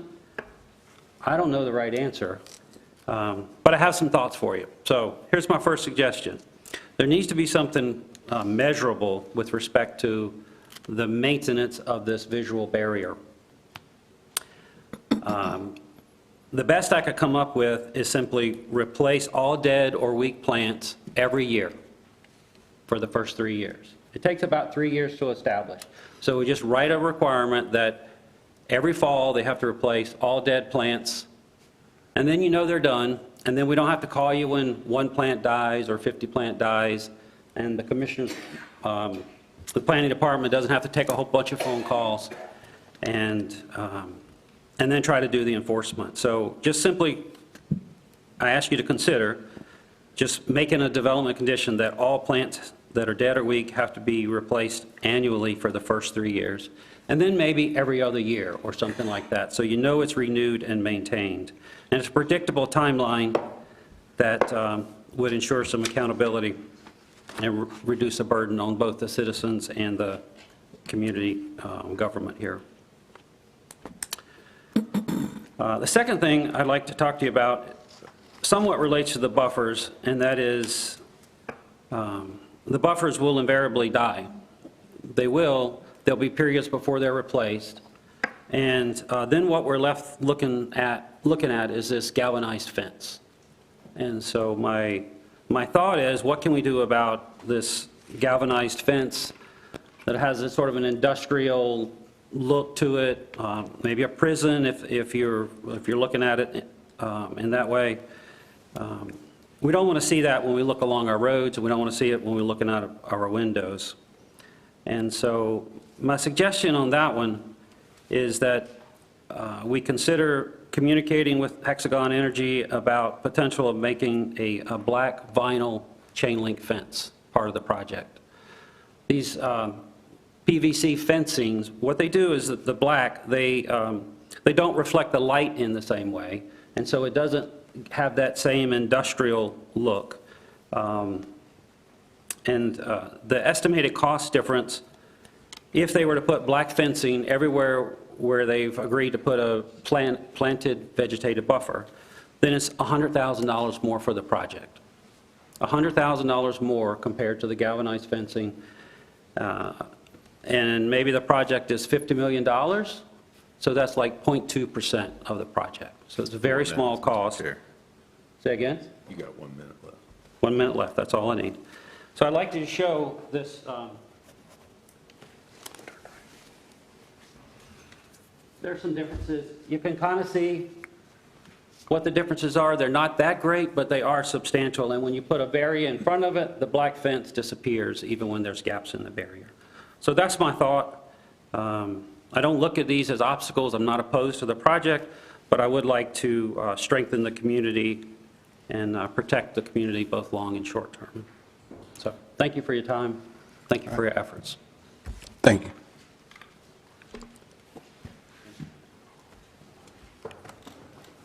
Okay, anyone else wishes to speak?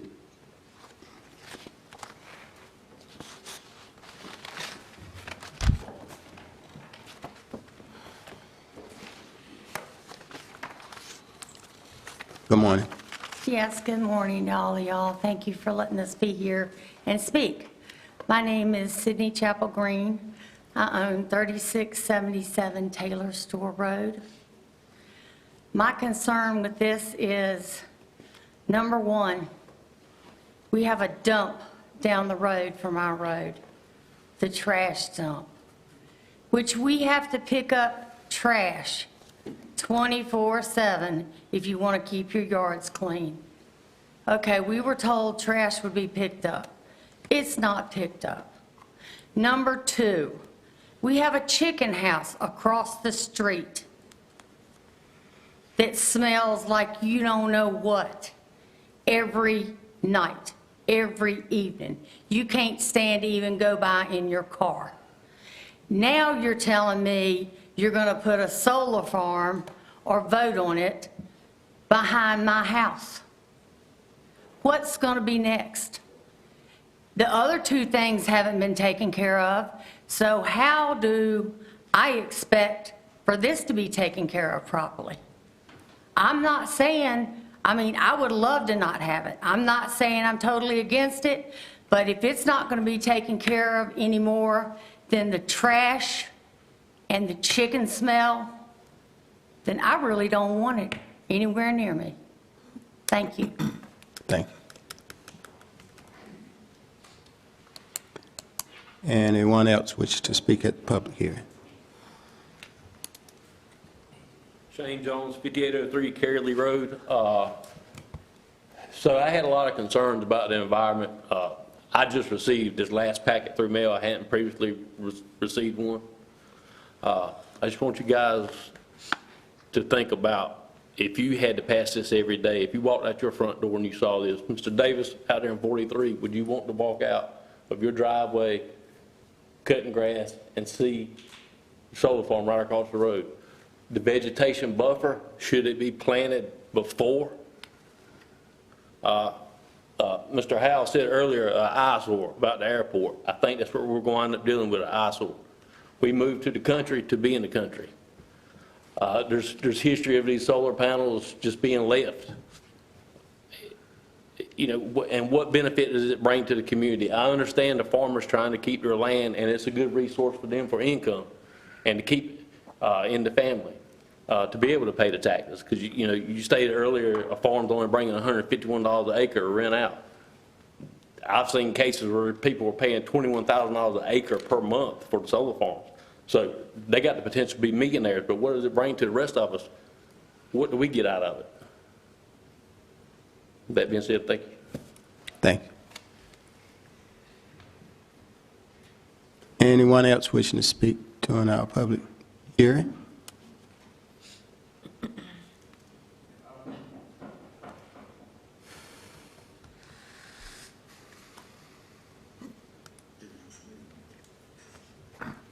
Good morning.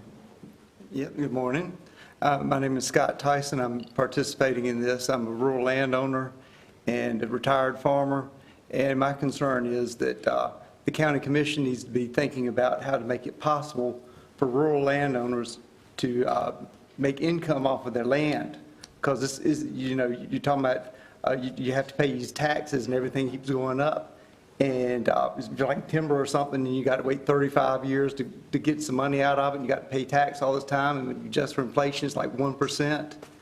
Rural landowners, you know, farmers, we can't make it just farming like this. You work all your life to pay for a piece of land, and then when you retire, what have you got? You've got your land rent and Social Security. And we need sources of revenue, or else we're just going to have to sell out and everything's going to turn into housing developments. And you got to think about it. All these housing developments, what do? They burden our system. They burden our roads, the water, sewer, the schools, the landfill, hospital, everything. Is there any doubt, you know, the fastest growing cities and counties in the state are also the highest taxed counties in states of the state, you know, because what it is you're burdening the system. So when we look at the solar farm, hey, that's a way to give revenue to the landowner. It pays tax to the county, and it doesn't provide any burden to the system. It doesn't hurt our roads or our water, sewer, schools, anything like that. It's just money that's paying for everything. It's subsidizing our way of life. It's subsidizing your budget. It's just good for everybody. So, I mean, you got to think about it. You got to make it easier for rural landowners to make a living off their land, or else they're just going to have to sell out. It'll either be something like a solar farm or be housing developments or whatever. But, you know, you like to live in the country, but it's changing. You can't keep it. You can't stop change. You just got to decide what kind of change do you want. And so I said this is good because, like I say, it provides revenue. It allows us to subsidize our way of life so we can keep farming other land that we don't have here. So it's a good thing. You got to think about it. You got to think about how you're going to preserve farmland. You got to make it so farmers can get revenue, and they can't just get it off the crops or the trees or anything. They got to have something, and you got to give us a break. And this is one way that we can subsidize a lifestyle. We can get a little extra money to keep going. But like I said, this is good for the landowner. It's good for the county. It's good for the community. Because believe me, you'd rather have this than housing development, neighbors and traffic and everything else that comes with that. Because this just sits there. It don't bother you. But your neighbors will. Oh, believe me, your neighbors will bother you if you have a housing development come up next to you. But like I said, this is good. It's good for the community. It's good for the county. It's good for the landowners. Good for the neighbors. So I think you need to approve this. It's a win-win for everybody, the way I see it. So, but anyway, I appreciate it. Thank you. All right, thank you. Anyone else wish to speak?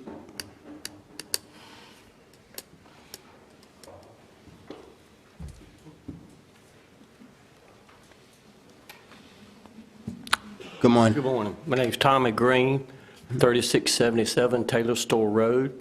My wife just spoke. My concerns is the environmental part, because every one of us out in the country, out in that area, is on well water. And you got the battery packs that's going to be put down for these solar panels.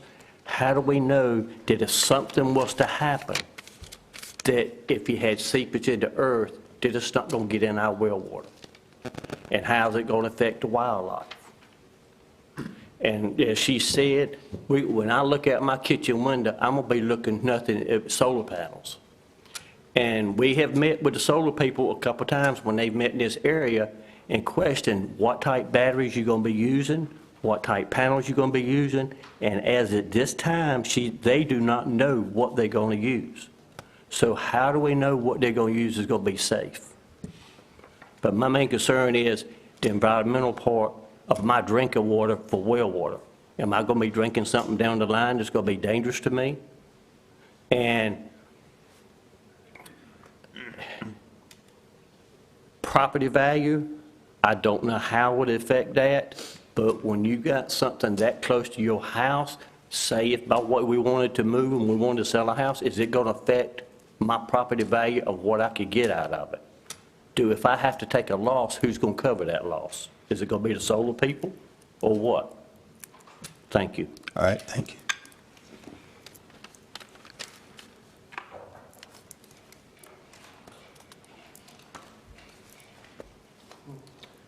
morning. I'm Jeff Hedgepeth, own property down Taylor Store Road. I had not planned to speak today, and extemporaneous speaking is not one of my strong points, so I will be brief. I'm a lifelong resident of Nash County. The property that I own down Taylor Store Road, I inherited from my father, who inherited it from his father, who inherited it from his father. When I first got a letter from Hexagon Energy, I started to put it in the same spot that I put letters about extending my car warranty or purchasing my land and even enclosing a check in the envelope I get. But this one intrigued me, so I read it.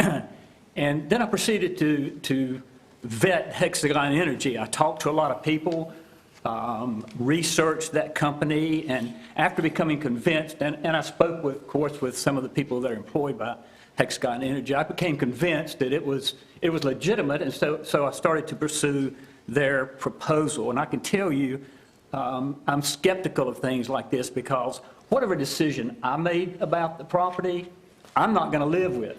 My children are going to live with it. And I have an interest in doing what is best for my children, because they would bear, either they would bear they would suffer the consequences of my decision, or they would profit by them. And I'm very concerned about which that would be. So I was predisposed to reject their offer, but after I'm retired, so I have a little bit of time on my hand, so I researched solar farms from California to the East Coast and to the South. And some of the reasons for not engaging were some of the reasons that have been mentioned today.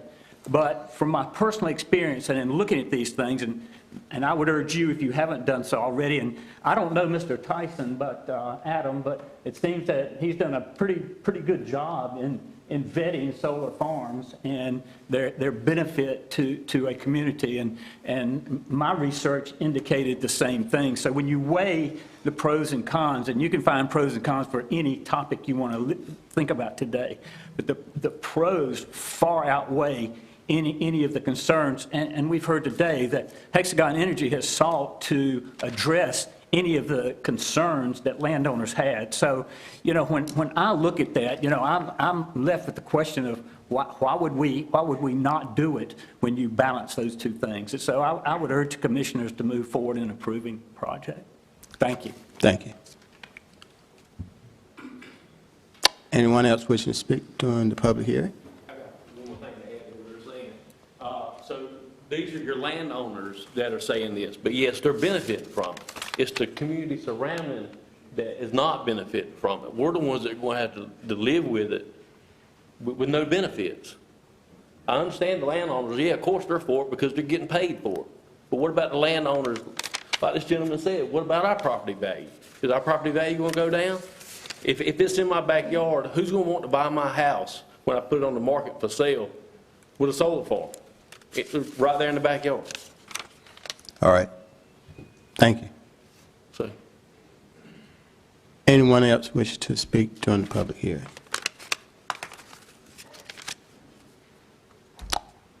Now we will hear from the developer. Good morning. Good morning. Good morning, Commissioners and Chairman Harrington. I'm Allie Kranz. I'm the developer for Hexagon Energy and the Castellian Springs Solar Project. I have a slideshow. I'll go through kind of the main points, but I think you all have probably kind of heard everything you need to hear at this point. So I'll just hit some of the highlights and move through here somewhat quickly. Let's see. One thing to note is Hexagon Energy is a private company. There's something brought up that maybe we had stock and that our stock had taken a hit, and I just wanted to clarify that we are a private company and are not publicly traded, so there's no stock, and we are doing well. This is stuff that Mr. Tyson went through, so I'm going to keep it brief and hit the important things here. The infrastructure, the critical infrastructure for the project, so we're talking the batteries, the switchyard, the substation, that's all located adjacent to the transmission line, which is interior to the site. It's 1,000 feet from the property line, from the nearest non-participating property line, and 2,000 feet, so almost half a mile from the nearest non-participating home. And then some site plan updates. Again, Mr. Tyson went through these very thoroughly, so I just want to hit on them. Based on the feedback we heard from the community, we removed several entrances along Taylor Store Road and then one entrance on Red Road to ensure that we weren't burdening the neighbors. And so that's addressed here. Also, the vegetation, the previous site plan did not show the vegetation kind of along the entire perimeter. It was in key points. And so what we've done now is anywhere that there is not existing vegetation, we've shown that there will be supplemental vegetation planted. And so we've ensured that that continues all the way so that it meets the existing vegetation. The driveways we identified the driveways to the landlocked properties to ensure that they still have access, and then also identified where the laydown yards will be. We also, someone just mentioned, I know this has been hit a couple of times, but the material that the panels will be made of is the crystalline silicon panels that don't contain cadmium telluride, and that is covered in one of our permit conditions that we will adhere to the what we outlined in the application. I forget what the exact wording is. And so we will be using the panels that do not contain any toxic materials or heavy metals. Again, the landscape screening that's identified in section 11-3.5, I know Dr. Warren brought that up. That, as well as any other relevant requirement in the UDO, would apply to us. So this is one that has been specifically called out, and we are more than happy to adhere to this. And then these are the requirements in the UDO that specifically apply to solar. We have met or exceeded every single one of them, including the minimum setbacks. We have 100 feet minimum from every property line, and in many places that's far exceeds 100 feet. And then, let's see, I also held 2 community meetings. I learned actually at the planning board hearing that the 121 letters that I sent were not received by many neighbors. So the first community meeting was held in October. 3 people came. The 3 folks who came had a couple of questions, but then otherwise were content with what they learned and have not reached back out. But then at the planning board hearing, I learned that a lot of folks did not receive the packets that I sent. So I held a second community meeting just last week at the library. I held for 3 hours so that folks could come as they were able, and 6 folks came to that, which is where I was able to hear more concerns and do my best to address those. So as a result, that's why we've removed entrances, beefed up the vegetative screening, and done what we can to address those concerns. And then, I think a lot of this is known by you all. You've permitted quite a few, or approved quite a few solar projects at this point, but as Mr. Tyson mentioned, solar panels are a great asset to the county revenue. They don't burden our services. I understand what folks are saying, that it's not a benefit necessarily to everyone who lives nearby them, or they don't view it as a benefit. I do understand that not everybody is going to like these, but I have done my best to address those concerns as much as possible. On the whole, they produce clean energy. North Carolina is a growing state. More energy will be required, and this is a way to do it in a way that benefits local landowners as opposed to a large industrial business. This is local landowners who are receiving revenue to generate clean energy that benefits everyone in the state, every Duke Energy customer. So I think that is the benefit to that woman's question, which I appreciate you bringing up. It does benefit folks in that way. And I think with that, I wanted to keep it short and sweet so that I could get to any questions that you all have. This is a statewide decommissioning bill that was just passed that has us remove anything and return it to the conditions. As Mr. Harris pointed out, native pollinators and grasses will be planted. And so when this returns to the land, when the panels are removed, the land should be restored and in a good place to do whatever comes next, whether that's farming or timber, or whatever the landowners choose to do with their land at that time. I'm happy to take questions.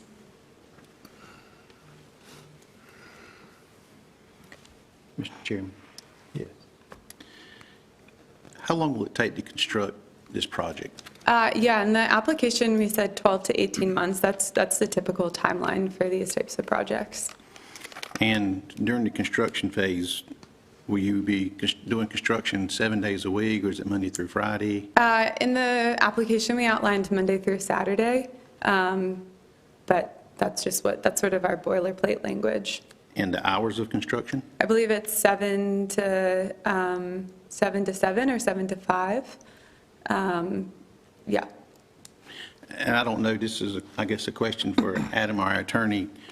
And I'm just speaking for the people, and this is my opinion personally, not the board's, but there is change coming, as you've mentioned.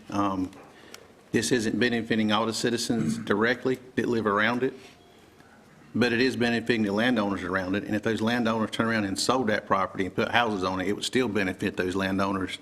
But it would be a lot less value to the people around it because you're going to have a lot more traffic and a lot more people to deal with.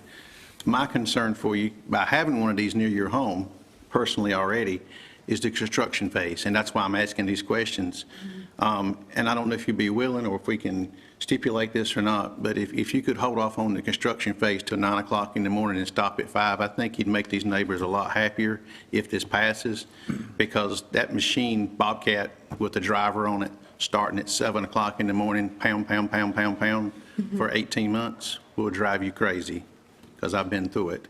Once it's done, you don't hear it. It doesn't make any noise. There's no traffic. There's no school buses. There's no sirens. There's nothing. It's quiet. But during the construction phase, it can be very inconvenient for the surrounding neighbors.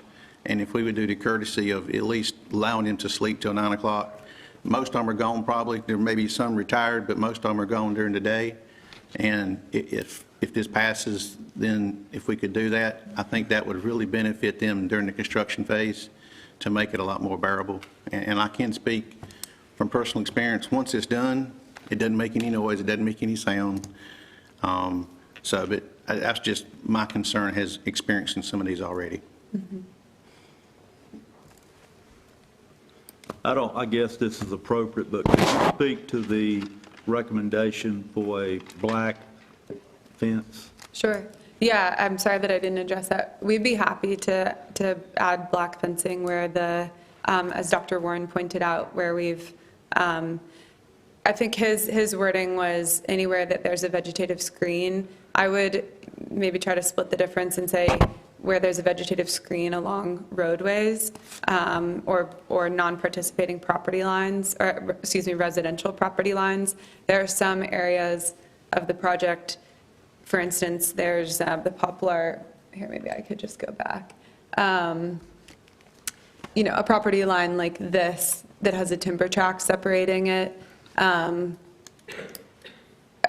Ultimately, it's the board's decision, but we would say maybe along roadways and non-participating residential properties, and maybe not in the woods. But it also may be that when it comes down to buying all the material, it makes sense to just buy all one type of fencing, and it all ends up being the black fencing. But that would be my suggestion. So direct to Mr. Tyson, would that be a development condition that would need to be added? Yes. And we can do that with a motion. Thank you. Thank you, Ms. Crabb. Thank you. Al, excuse me, that was brought up, I thought a great idea, and we're in the midst of rewriting our UDO at the present time, and it won't be done, of course, today because of what we're doing here. Would you also consider the suggestion that you look at the site each year and replace the dead shrubs or trees and do it for the first 3 years? Is that something you could consider as well? Yeah, I think that's very reasonable. Okay. And I think we can get that taken care of in our rewrite of the UDO moving forward. Mr. Tyson, if you would make note of that. Thank you, ma'am. Got a couple questions. Thank you for being here today. Two questions. Hexagon Solar, will you all be the operator moving forward after construction, or who do you expect will operate the site? Yeah, Hexagon is we just do the early stage development. We have submitted this project to Duke's RFP, their request for proposals. And so if selected, which we'll learn actually in a couple weeks, we'll learn if we've made it to phase 2, I should say, in a couple weeks. But it will be, we expect it to be Duke Energy, and they would do the construction, and the long-term maintenance and operating of the project. So no, it would not be Hexagon. Okay. And is this map basically final that you guys have presented, or do you expect that there's any tracks that would be removed? Yeah, that's a great question. A couple of last-minute changes came up last week, and so we're working with the Tysons to remove the panels right here. We need to work out the final details of an easement that then would be required to access this property. So I didn't want to make any changes for the board since it's still in the works, but if any changes are made, it's removing arrays. The other one is along this property, pushing the panels in more internal to the site. So there, and I should say, we're obviously not at the construction permit phase, so things within the site will shift as we narrow in exactly the, the development, the construction requirements. But that is all, has to be, Mr. Tyson could speak to the wording exactly, but it has to be, substantially in accordance with the site plan. And I think if anything, nothing can grow, it can really only be subtracted. Okay, and just another comment. You guys mentioned about the training that would need to happen with the first responders and the fire departments. You mentioned 3 fire departments. Typically in Nash County, 4 departments are automatically dispatched for working structure fires. So I think it's Momire that would be 4th in. Okay. So they would just need to be added to that list. And I think that our emergency services would work with y'all to coordinate that. Sure, yeah, happy to. Those are just the 3 I spoke to, and they all recommended each other. So, yeah, truly, if there's others, I think it's, yeah, anyway, happy to add in any others, including more if they want the training. Thank you. Mr. Chairman? Yes. What would be the shock or fire risk, if any, from bad wiring or whatever? That's my concern. You said shock risk? Mm-hmm. Or fire risk from bad wiring. The shock risk, well, the panels would be enclosed in fencing with barbed wire on top as required by the UDO. So the shock risk, I suppose to someone constructing the project, there is a risk, as with anyone who's working in electrical engineering. The fire risk is mostly pertaining to the batteries. And we have our engineer here who can speak a bit more if you all have more specific questions. But it is a risk. What we're seeing is an old model of batteries is what is causing the fires that we've heard about in the country. The fires are extremely rare, but they do occur, and it's important to acknowledge. But that is an old type of battery chemistry. The batteries that are being used today, we have not seen the fires occur for those. But it is, of course, a risk, which is why we will work with the fire department to ensure that they know how to respond. All of the batteries are equipped with fire suppression systems internal to the containers that they're in. And the containers are also isolated with firewalls between them. So a fire can't propagate from one container to the next. So there's essentially a series of cells in each container. That single container could experience thermal runaway, which would cause a fire, but it can't propagate then to other containers. And then, as I said, there's a fire suppression system in each container if there were, if thermal runaway were to occur. Thank you.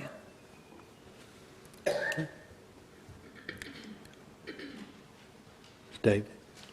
A couple more things I think of, Ally. The question was asked, where do you think this power would end up? Does it help our area? You may not know that answer, but routinely, does the power stay fairly local, or what do you think on that? It is a transmission line, so it's not like a distribution line that does go into people's homes, but it's a Duke transmission line going to Duke substations that then feed those distribution lines to homes. So the answer is essentially if you're a Duke customer, this is a benefit to you. Solar is the cheapest form of energy, utility scale solar, I should say, is the cheapest form of energy that we have, and that includes removing any subsidies or tax incentives. And so as a Duke ratepayer, it is in your best interest to have more solar on the grid because it is the cheapest form of energy. And we had several people bring up the type panels that you would use, and I heard you make a commitment of what that would be. Are we not, I've attended, I think, 4 different seminars over the years about solar power because it's something I feel like I need to keep up with. But are we not beyond the point where those older panels are ever used? In my last seminar, I left there thinking that that is just an issue of the past and not one moving forward. It's a good question.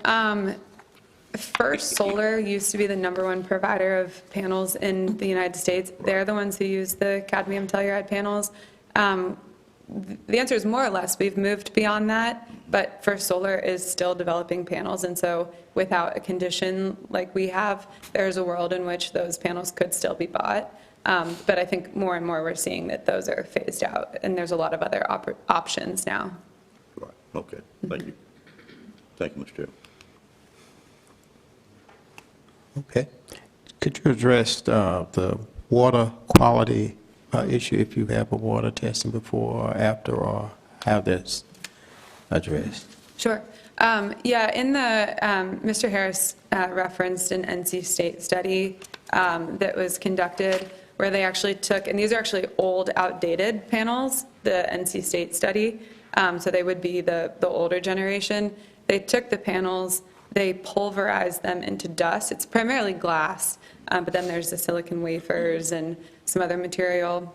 And they pulverized those panels into dust and then poured water through. And they showed that those chemicals do not leach out or leach out in very small amounts. And that's if you were to turn a solar panel into dust, which would not happen in the real world. And so there is no risk to the groundwater as a result, because they're encapsulated in glass with an aluminum frame. The glass is tempered glass, like your front windshield, so it doesn't shatter if there's hail or some other sort of tree falls on it. And so there is no risk to the groundwater as a result. Okay. Any further questions for the developer? Thank you. Thank you. Okay, now I need a motion to close the public hearing. So moved. Second. All right, been moving properly second that we close the public hearing. All in favor of the motion, let it be known by saying aye. Aye. All opposed, motion carried. Mr. Tyson. I don't have anything to add, but I will note that there were, I gathered 4 additional conditions or condition amendments from the board's conversation. So I just want to list those now and make sure that these are accurate and to get confirmation from the applicant. Of course, these will have to be invoked in a motion to approve if the board decides to do so. The first was a limit to the hours of construction to 9 a.m. to 5 p.m. The second was the requirement for the black vinyl coated fencing where vegetative screening is present along adjacent roadways or non-participating residentially used properties. The third was a requirement for the developer, owner, operator to conduct an annual review of vegetative screening every year for the first 3 years of the project's lifespan. And then finally, there was an amendment to add the Momire Fire Department to the 3 already listed fire departments. And so those are 4 conditions that were noted by the board, and any individual one or all of them together could be added. I guess before we go any further, does Hexagon, as the applicant, do you consent to those conditions? Okay. And they have consented. Okay. No, any further question for Mr. Tyson?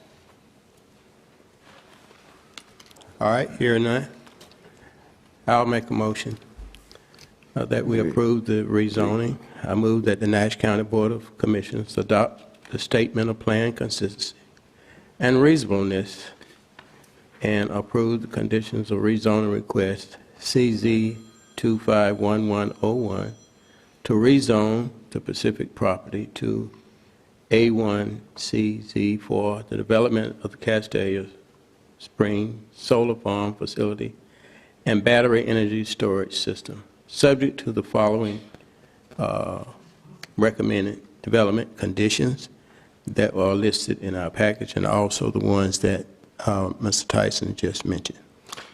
And I would point out that there's 9 in the package. There were 2 additional ones that we showed on the screen that the applicant had agreed to prior to this meeting, and then the 4 conditions that we just discussed that were raised by the board. So would it be accurate to say that your motion is for, let's see, 10, 11, 15. All 15 conditions as previously noted? Correct. Okay. Second the motion. All right, the motion been moved and properly second. Any further discussion? All in favor of the motion, let it be known by saying aye. Aye. All opposed? No. Motion. All right, there's 1 no vote. Motion carried. All right, the solar farm conditional rezoning has been approved. And Mr. Chairman, we do have another public hearing on a rezoning, if you're ready to proceed with that immediately. All right, the board's going to take a 5-minute break. Okay. Right. Maybe we take a break. He did. He said a break.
Call the board back into session. Our next item is rezoning. Mr. Tyson? Yes. Item number 17. This is a general rezoning. I want to point that out because we will not have the opportunity to add conditions. The board will either need to approve as requested or deny. The subject property is approximately 406 acres. You see it highlighted on the screen in red. You have your aerial photo on the left, your zoning map on the right. It's owned by Becky D. Smith. As you can see, it's located on the north side of Red Oak Brattleboro Road. It is east of and immediately adjacent to the municipal limits of the town of Red Oak. And I would point out that this gray color on the immediately adjacent property to the west, that is the eastern limit of the town of Red Oak. So their jurisdiction goes right up to the edge of the property that we're talking about rezoning this morning. The subject property currently has split zoning. You can see that kind of boxed in on the lower right-hand corner of the subject property. That's currently zoned R30, single and two-family residential, whereas the lighter colored green in the other three quadrants of the property is the A1 agricultural zoning district. The property owner has submitted this rezoning request to rezone the property to RA30, single-family residential zoning district, for future residential development. Essentially what that would do is extend this 30,000 square foot minimum lot size that's already covering, I don't know, about a third of the property to cover the entire property. It would also remove manufactured homes and duplexes, which are currently, manufactured homes and duplexes are currently permitted in these two zoning districts, but they would be removed because this is an RA30 district. So we have an expansion of the 30,000 square foot density and further restrictions on the land uses in the elimination of manufactured homes and duplexes. We, as always, need to consult our comprehensive land use plan. The plan designates the subject property primarily as residential agricultural, which you see in the green. With the exception of the far western boundary, you have a slight little blue area here along the Flat Rock branch, which is designated as water protection and natural resource area.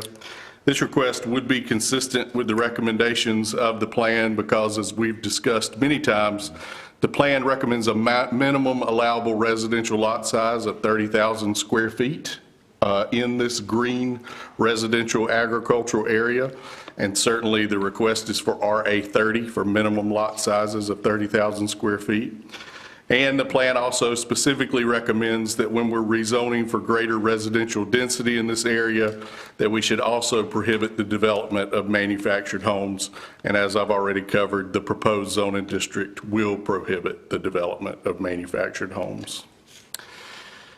The request may be considered reasonable and in the public interest because, number one, the request is not spot zoning because the subject property already is and will continue to be zoned for residential use, similar to the adjacent and surrounding property. This is already an area of mixed minimum lot sizes. It is, the 30,000 that's being proposed is only slightly smaller than the 40,000 square foot minimum lot size that is required by the town of Red Oak on the adjacent municipally controlled property. And it is larger than the 20,000 square foot minimum lot size found in the Magnolia Estate subdivision, which is this yellow colored development on the opposite side of the road. So there's already precedent for mixed minimum lot sizes here with smaller across the road and larger on the adjacent property.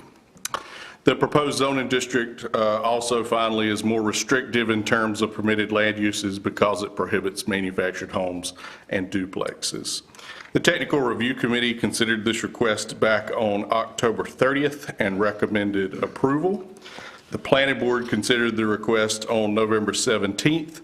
There were 4 members of the public who are listed in your staff report that addressed the board in opposition to the request, citing concerns including the proposed residential density, the loss of farmland, the potential increased demand on government services and schools, and the potential impact of the property's development on drainage, traffic, and local property values. Kevin Varnell with Stocks Engineering, who is again with us today for the public hearing, addressed the board at that time in support of the rezoning request and on behalf of the applicant. The planning board voted unanimously to recommend approval of the request. I would note that in recent years, the board has expressed a preference for conditional rezoning when we're rezoning for residential development in the future. This particular applicant has pursued a general rezoning because of the large size of the property and the expense that it would take to design a subdivision plat. The current applicant is the owner and not for the foreseeable future the potential developer that would buy the property.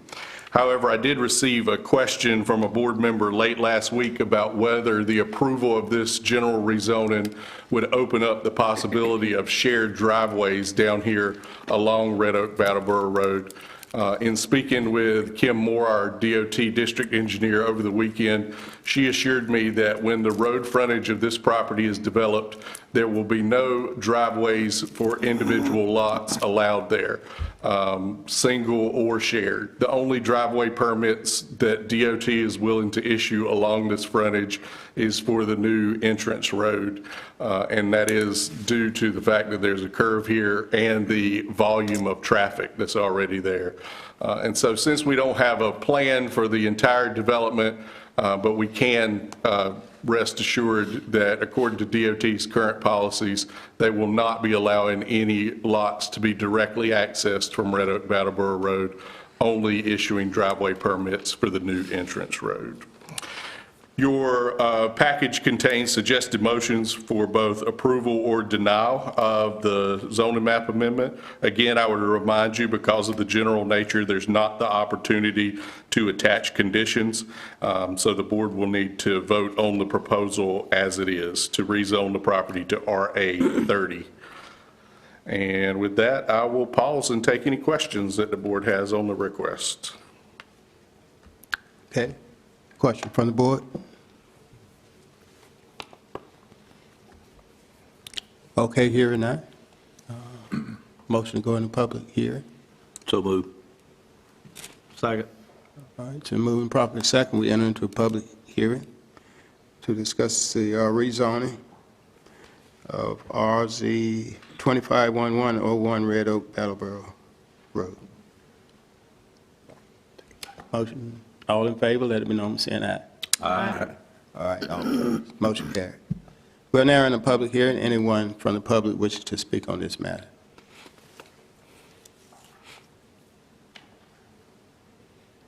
Hearing none? Okay.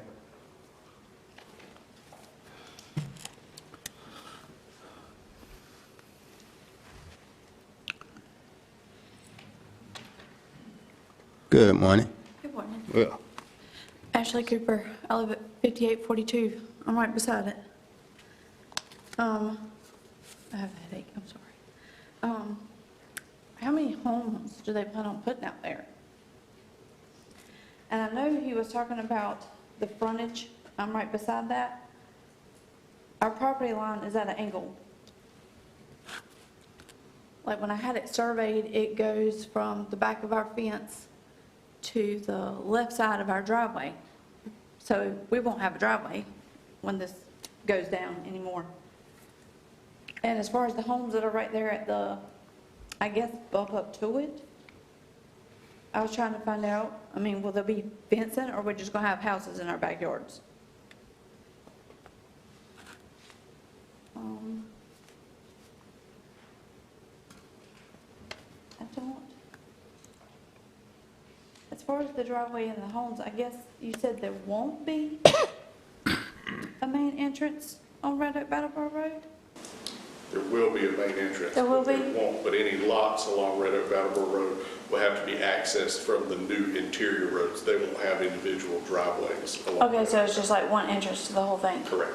And as far as the traffic, like it's already been bad with that new one down there. That stop sign gets ran all the time. And when 95 backs up, that's the main detour. So the traffic is terrible. And I mean, you already mentioned, like, I guess I couldn't make the last meeting, so I guess some of my neighbors did about the water runoff.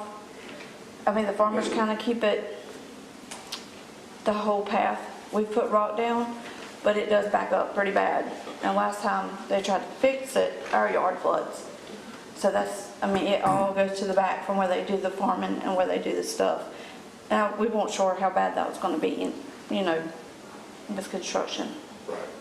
They won't necessarily have to improve the situation, but they will be required by both state and county ordinances not to divert any water that's currently landed on this property onto somebody else. So it should not make anything worse. And you mentioned your driveway. Is it not currently on your property? Well, when you turn in, it's weird. The way it's angled right there, if you're turning in our driveway, you know, you got the ditch drains. Our stop goes from the left one, part of the drive, to the back of our fence. So only the little section that goes under our carport is our driveway. The rest is the long path that goes between the fields. Gotcha. And our well is right there. So it's not like we can scoot it over just a little bit. Gotcha. So we don't know how to fix that. Thank you. All right, thank you. Anyone else? Okay, developer?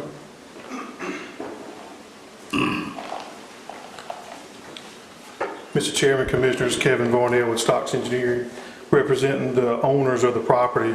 And again, this is a general rezoning that does not have a conceptual plan.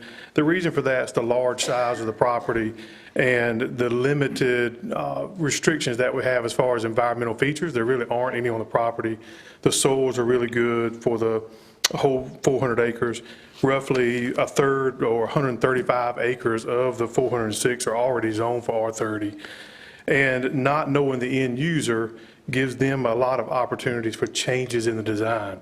A property of this size will have a large amenity area, being a clubhouse, pool, or maybe a dog park. And then they're going to have a lot of input on how those layouts are done. And what we didn't want was for the current property owners to pick a layout, and then that's part of the rezoning, and it has to come back before this board for a constant rezoning based on different changes. So right now, the way we're asking for is a general rezoning, and then whenever the final developer comes in, a sketch plan will be required to be sent to planning board, and that'll be the time that issues just like the adjacent property owner brought up as far as driveway concerns or buffers between this property and theirs can be discussed and brought up and commented on, and that will be a great opportunity to go back before the planning board and handle the sketch plans at that point. So I'll be happy to answer any further questions you have. Mr. Chairman. Yes. Mr. Varnell, approximately how many houses could sit on that land? So if it was rezoned to R30 and you took kind of what we've seen in the past, you're looking at roughly 1 lot per acre, so it could well easily be 400 lots. Thank you. All right. Thank you, Mr. Chairman. Just a question, and just, I guess, clarification. I don't know that I quite understood the young lady that spoke a while ago. So is this rezoning going to affect her entrance to her property? Is her driveway not on her property, and she's using that, or I mean? I do not know if her property contains her driveway or not. And like I said, once we get to the subdivision, the sketch plan process that goes back to the planning board, those things we'll have a lot more detail at that point to be able to know whether her driveway is on her property or not. The surveys will be done, and then we can certainly, the planning board can then address or make a condition to have an easement for that. The goal was not to interrupt her driveway or any of those things, but with this being just a rezoning process now, we don't really have the flexibility to kind of work through some of those details, but that's something that the planning board can certainly work through when we get to that point. One more redirect, Mr. Chairman. Mr. Tyson, so if we vote for or against this today, it's going to have no bearing on the ability for her to be able to keep her driveway? Something can be done at another later date?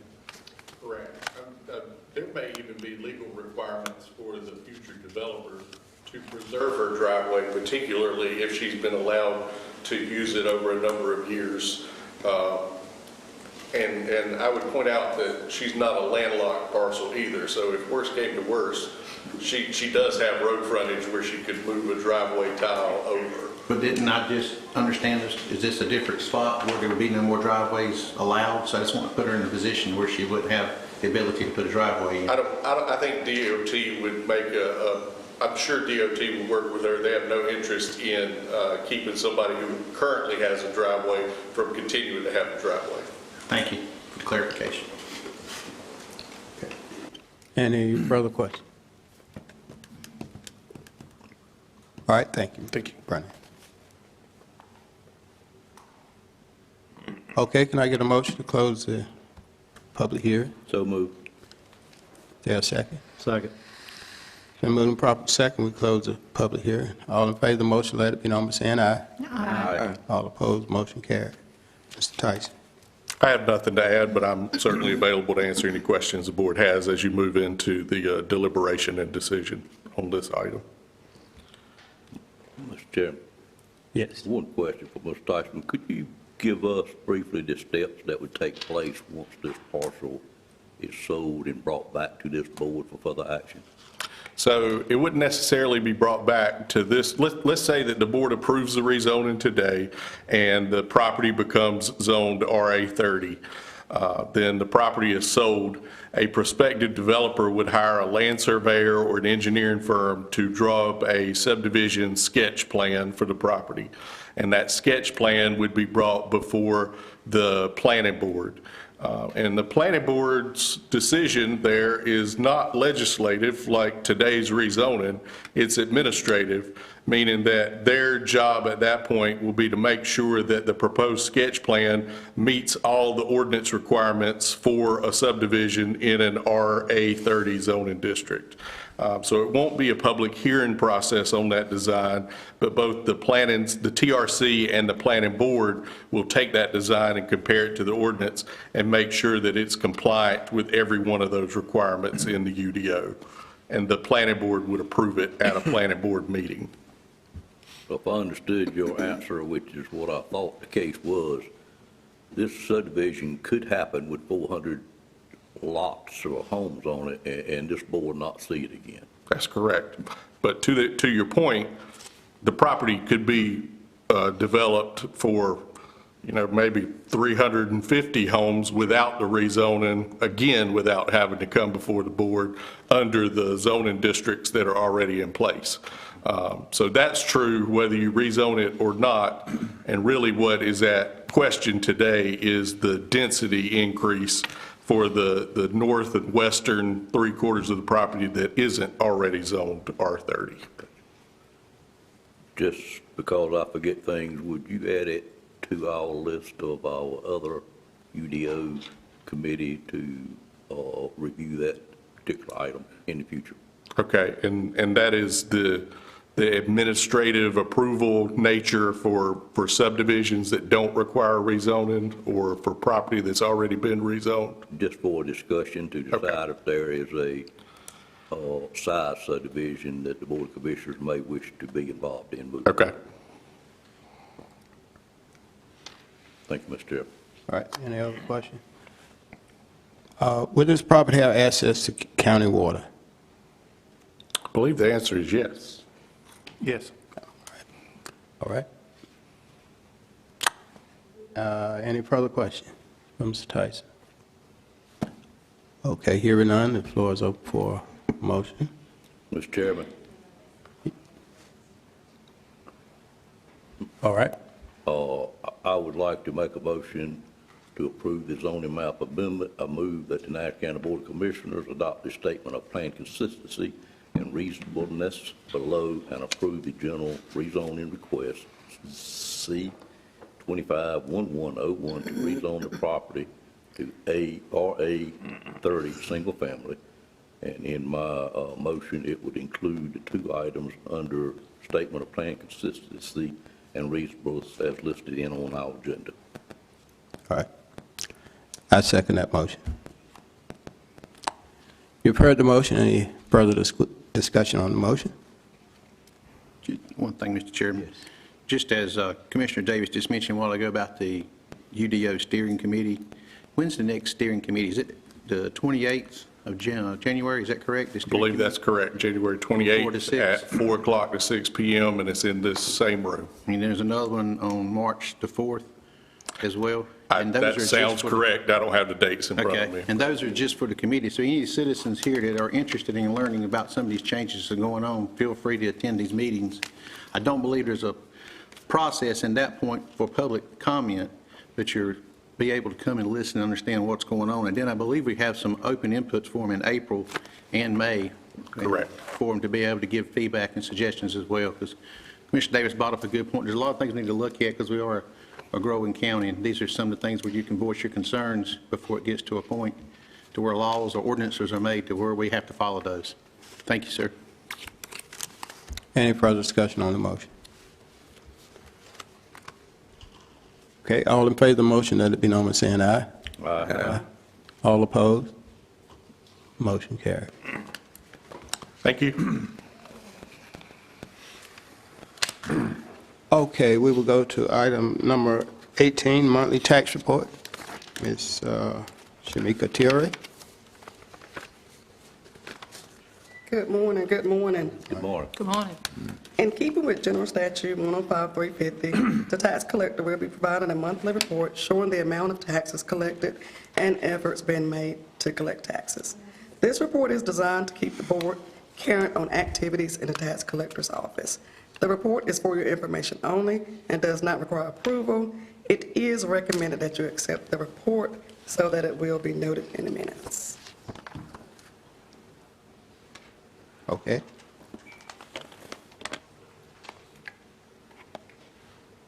Okay? All right, thanks. You're welcome. We're going to move on to tax refunds. In compliance with General Statute 105-381, the tax collector will submit to the governing body for their approval a list of tax refunds after legitimacy of the refund has been established. There are no refunds for consideration. All right, thank you. Thank you.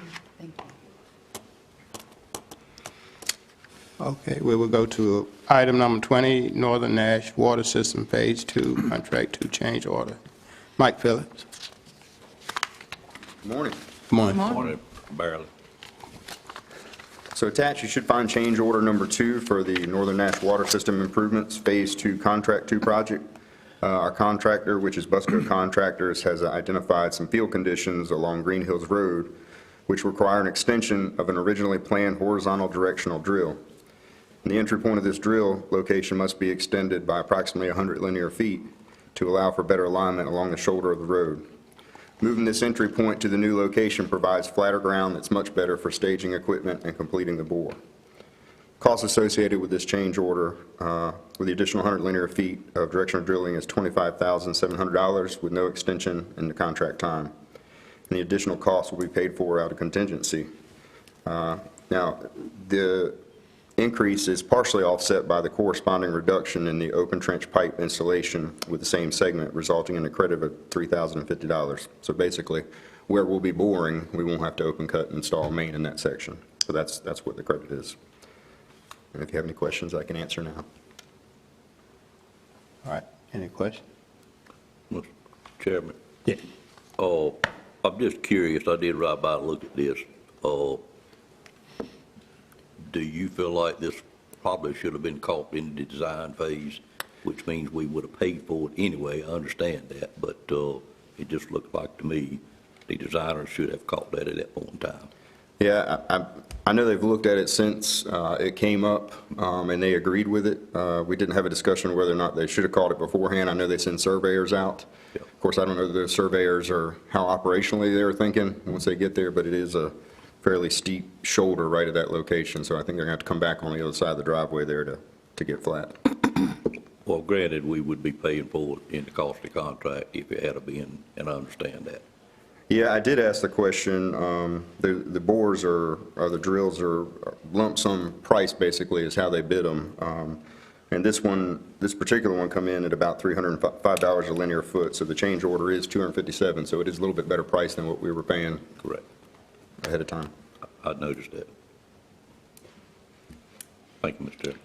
Okay, Mr. Chair, just to follow up to Commissioner Davis's question, who was the engineer on this?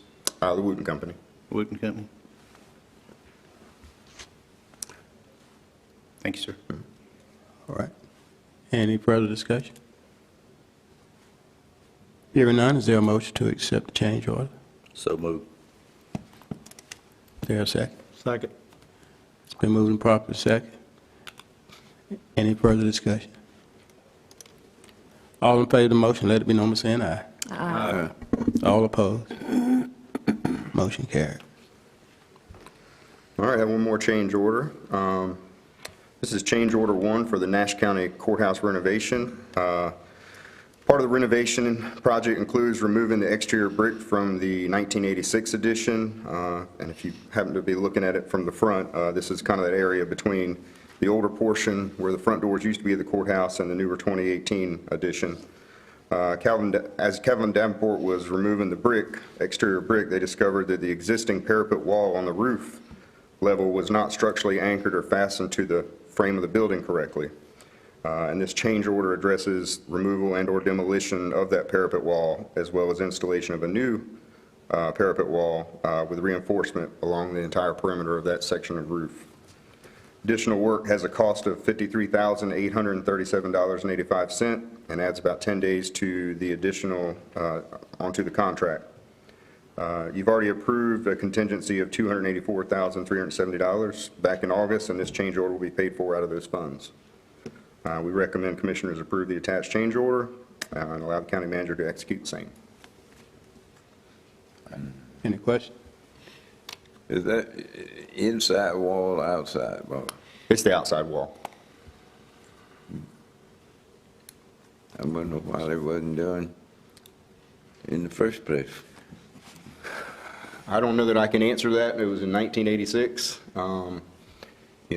Currently, it's sitting up there now, and we had noticed as part of the project that, there's some curvature up there, which is one of the reasons we're removing the brick.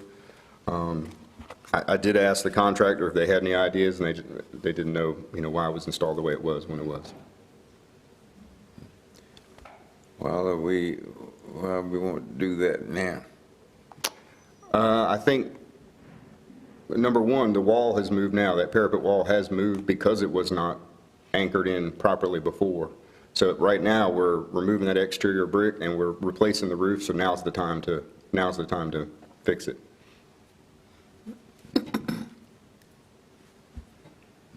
All right. Mr. Davis? I guess I'll ask the same question. Is it in a situation where our designer of this couldn't have seen it until the outer brick was removed? Is that what we're looking at? I don't think they could specifically see it. You could stand on the roof and see some curvature in the parapet wall. Beforehand, there was some structural issues with the brick. I mean, all of that you could see, but it wasn't until they took that exterior brick off that they could see what the reasoning was for it. But the parapet wasn't even fastened to the structural steel? It was not. I wonder it's been that long as it has then. Well, I think the brick on the outside as well as the roof membrane was, assisting in holding it up there. Thank you, Mr. Chairman. Okay. Any further discussion? Okay. The floor is now open for approval of the change order. So moved. Second. It's been moved and properly second. We approve the change order. Any further discussion? All in favor? Mr. Chairman, I have one question. By chance, do we know who the contractor was in '86 that put this up? I do not. No, I don't recall. But just to elaborate, there are a number of structural issues related to that building, which is why we're having to take all the masonry off the exterior of the building. And this was just another issue that we uncovered once we started that work. So it's, unfortunately, it's one of several issues that have been identified. I'm not saying it would be nice to identify who that contractor was to make sure we don't accept any more bids from him for future work. It would be costly. That's fair. I guess it's been about 40 years, but, yeah. Yeah. Actually, Mr. Chairman. Yes, sir. Actually, on a construction project, there is no limitation to the liability of a contractor for structural issues. But good chance, like you say, 40 years ago, that contractor is not available anymore. But that is the only item that we have responsibility for as long as we are an entity, is a structural deficiency that we have done. and it's scary to a contractor. One more. Yes. Is that construction where you're talking about now, is it on the side, courthouse, or the front? This existing parapet wall goes all the way around. If you're standing in the front, again, it's the section that connects to the new courthouse and then connects to that old, so it's kind of that flat wall that's kind of recessed back from the road, if you will, that area. But it does extend to the rear along the judge's parking lot, as well as back by the jail, and then on the, what would be, I guess, the backside of the courthouse. So it's all the way around that section. All right. No further discussion. All in favor of the motion, let it be known by saying aye. Yeah. All opposed, motion carried. Thank you. Okay, item number 22, Nash County Detention Facility, Jonathan Boone. Not quite afternoon yet, so again, good morning. Good morning. And so while we're on the theme of change orders, I have the pleasure of presenting another change order for your consideration this morning.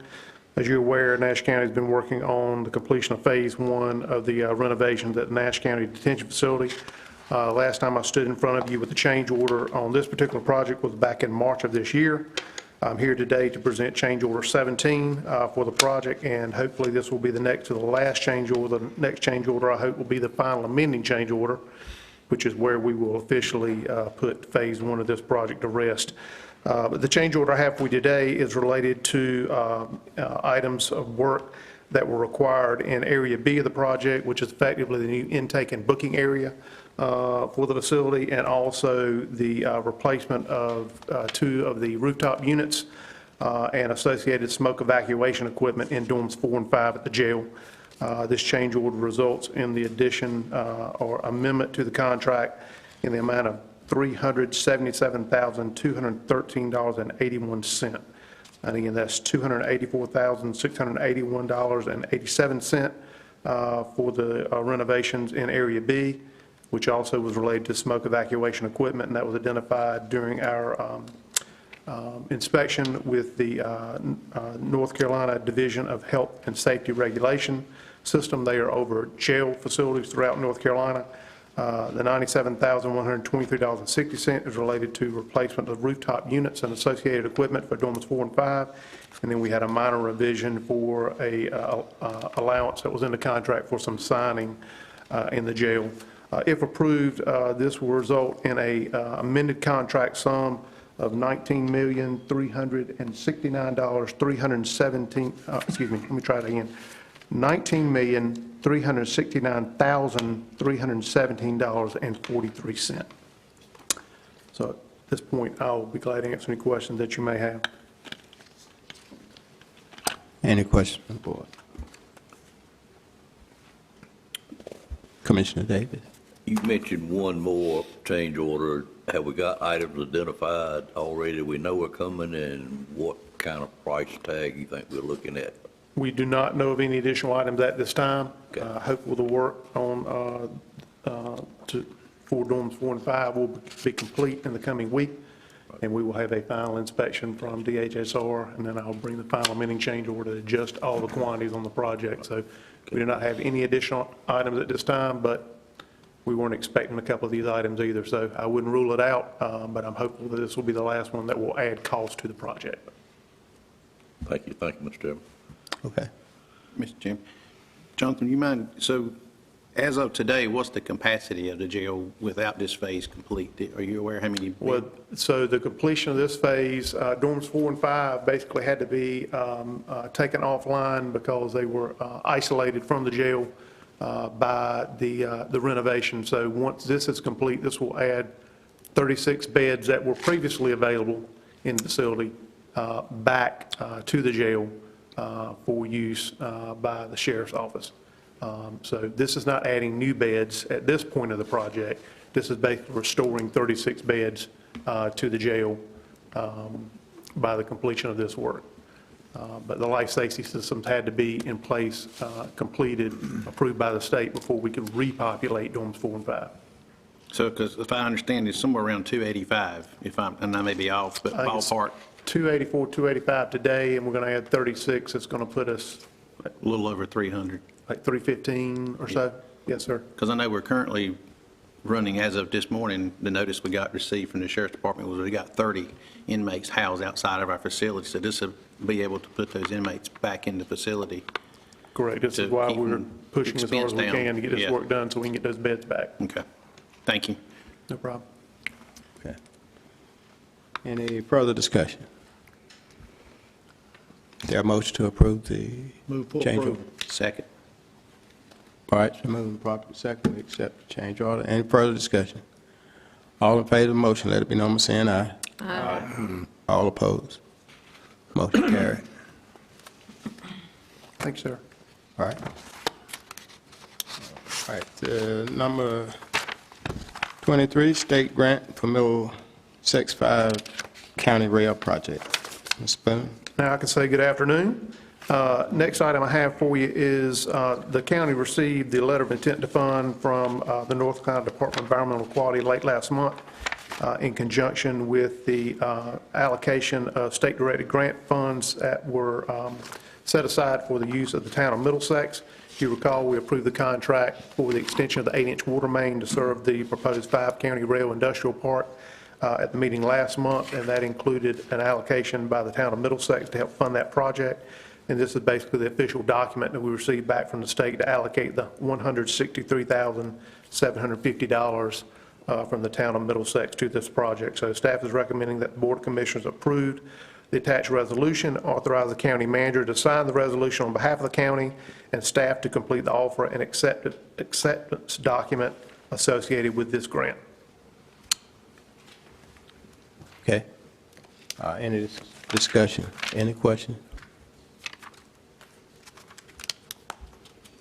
Seeing none, is there a motion to? Move for approval. All right. Is there a second? Second. The moving properly second that we approve the motion. All in favor of the motion, let it, any further discussion on this motion? All in favor of the motion, let it be known by saying aye. Aye. All opposed?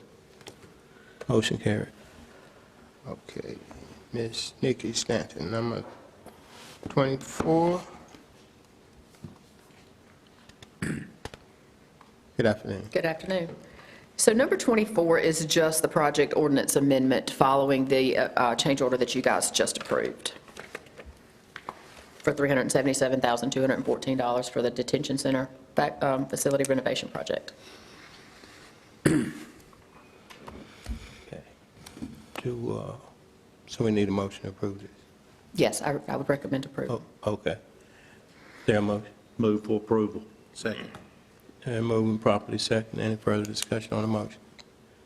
All in favor of the motion, let it be known by saying aye. Aye. All opposed? Motion carried. Okay. All right. Next thing I have is the ABC Board request for an updated resolution. This item was introduced to the board in the October meeting. County Manager Stacy and I attended the October 30th ABC Board meeting. During that meeting, the board requested information be provided on how ABC funds were being utilized. Staff agreed to provide regular information on the use of ABC funds as well as subdivision development in the county. In addition to the current construction project at the ABC home office in Nashville, the ABC Board is working to acquire property to construct a store in the Bailey community. Therefore, staff do not believe any adjustments are necessary to the current funding formula. Attached is the updated resolution that the ABC Board has requested to file with the State ABC Board. My recommendation is to approve this resolution, allowing them to maintain their 37% gross receipts. Any discussion from the board? I mean, any discussion? Questions for Ms. Nikki Stanton? Hearing none, is there a motion to approve? Mr. Chairman, I move that we approve it. Is there a second? Second. All right, moved and properly second, we approve the resolution. Any further discussion on the resolution? All in favor of the resolution, let it be known by saying aye. Aye. All opposed? Motion carried. Thank you. Number 26 is the Down East Home Consortium Grant Project Ordinance Closeout. In October 21, Nash County entered the reconciliation agreement with the City of Rocky Mount for the Down East Home Consortium. As part of the agreement, Nash County administered its part of the remaining funds with assistance from a qualified consultant. Attached is the ordinance closeout for Nash County's portion of the Down East Home Consortium Reconciliation Agreement. Recommendation is to adopt the amended project budget ordinance closeout. All right, any questions? Hearing none, is there a motion to approve the budget ordinance closeout? So Mr. moved. Chairman, Excuse me, please. It's been moved and properly second. Moved and properly second on the motion. Is there any further discussion? All in favor of the motion, let it be known by saying aye. Aye. All opposed? Motion carried. Okay. Number 27. All right, 27 is Nash County Miracle Park at Coopers Phase 2, Amendment 3. This is an attached project ordinance amendment for Miracle Park to adjust the project for the event stage and additional concrete for the dog park. And basically, this reduces the dollar amount in the equipment and supplies and design and increases the construction Phase 2 amount in the amendment. And the recommendation is to approve the amended project ordinance. Dollars do not change, they just get redirected. Okay. Any question? Hearing none, is there a motion to approve? Move for approval. Who's second? Second. All right. Been moved and properly second. We approve. Any further discussion? All in favor of the motion, let it be known by saying aye. Aye. All opposed? Motion carried. Okay. All right, budget amendment. This one will take a little bit more time. Number 1 on the budget amendment is the ROPE Fund, the Rural Operating Assistant Program. This budget amendment is to recognize the revenue received from the ROPE program and allocate it to the appropriate expenditure lines. These amounts were recently awarded, and we just need to make those adjustments in those line items. The second one, and stop me if there are questions, the second one is for public utilities. This amendment's to transfer funds from the insurance proceeds of a totaled vehicle to perform maintenance in the same department to a surplus vehicle, to install a new engine to get that vehicle back on the road. Number 3 is senior services. At the time the budget was adopted, final funding had not been set for the caregiver grant. This amendment is just to redirect those funds to reflect those funds appropriately. Number 4 and 5 are revenue line items for cooperative extension that have been collected that are just being adjusted to put them back into the expense line. The first one is for the Farm City breakfast cost, and the second one is for the Women in Ag event. Number 6 is public utilities. This is to cover the cost of purchasing 2 submersible pumps for the lift station on Highway 97, and pump and haul operations while waiting on the pumps to be delivered. This is coming out of the fund balance from public utilities. Number 7 is a budget amendment to transfer funds from DOJ insurance proceeds and multiple special fund appropriations to purchase law enforcement equipment, including rifles, pistols, and holsters and upfit. Number 8 is a budget amendment to transfer funds collected from the Sheriff's Community Support Funds revenue account to the Community Support Expense account to cover the cost of an annual scholarship they provide. Number 9, EMS. This budget amendment is to allocate funds from fund balance to increase the budget to purchase an ambulance. EMS was approached about the availability of an ambulance scheduled for delivery in July of 2026, which is more than 6 months prior to the expected delivery of the unit available through our normal vendor. Given the age of the fleet, we believe that procuring this unit, although a little more expensive than that was budgeted, is warranted and would be in the best interest of the county. Nick, Mr. Chairman, just a question on that. So this is just for that new ambulance that we're going to get ahead of time? Correct. What about additional funds needed to fix or repair one of the older ones that we were talked about, so we'd have backup? We're still waiting on that number. Okay. Thank you. Just so the rest of the board is aware, our ambulances are in pretty bad shape. If one goes down, we don't have a backup. We got several of them, 5 of them that's sitting right now that's not able to be operated, so this is in dire need. So you're able to provide just the backup for the outdated vehicles or high mileage vehicles and damaged vehicles that we got in service. We are expecting one back, the one that was in the accident. Directly. Right. And number 10 is just a budget amendment for the jail project for the change order to allow fund balance from the final change order to complete the project. I also did prepare the school resource officer budget amendment, if that can be added, for the $500,000 request from this morning. Okay. You've heard all 10 budget amendments. Any discussion? And would you like to take all 11, rather, at one time? Commissioner Davis? One question, Nikki, the last one that you added here, where did those funds come from? For the school resource officer, Yes. it's going to come from fund balance, Thank you. as approved earlier this morning. Thank you. Any other discussion on any of the amendment? Hearing none, is there a motion to accept all 11? So moved, sir. Second.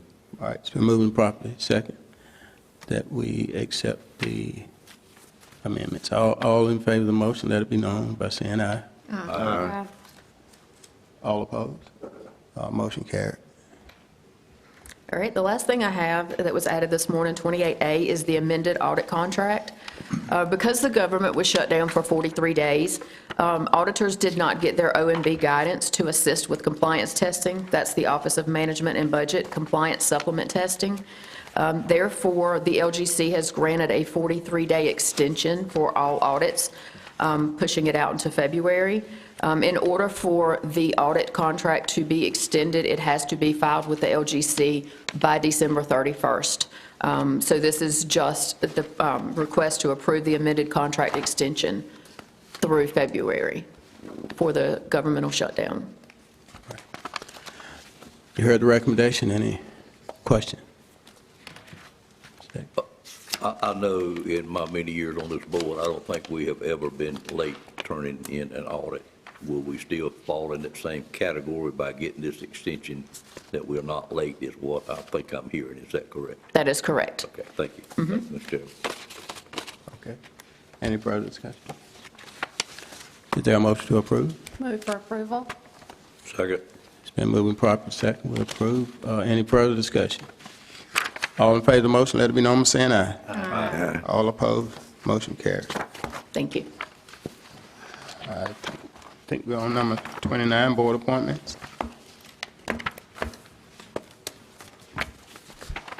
Good afternoon. Good afternoon. Good afternoon. So we will start with the TDA Authority. Please consider the appointments of Linda Davis and Audrey Sharon to the Tourism Development Authority. Their applications are included in your packet, and actually, I think there's one that was added to your space this morning that you received last week.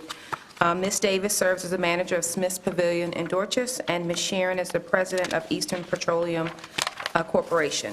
Both candidates are willing, eligible, and recommended for appointment, and if approved, their terms will run through April 30th, 2028. You heard the recommendation. Move for the approval, Mr. Chairman. Is there a Second. All right, it's been moved properly. Second, we approve the recommendation. Any further discussion? All in favor of the motion, let it be known by saying aye. Aye. All opposed? Motion carried. Thank you. Next, we'll move on to the UNC Health Nash Board of Commissioners. Please approve the following 2026 reappointments to the UNC Health Nash Board of Commissioners. These individuals were recommended by the nominating committee at its September 24, 2025 meeting. They include Mr. Kenneth Arrington, Mr. Brian Brantley, Ms. Sue Leggett, and Ms. Terry Sharp.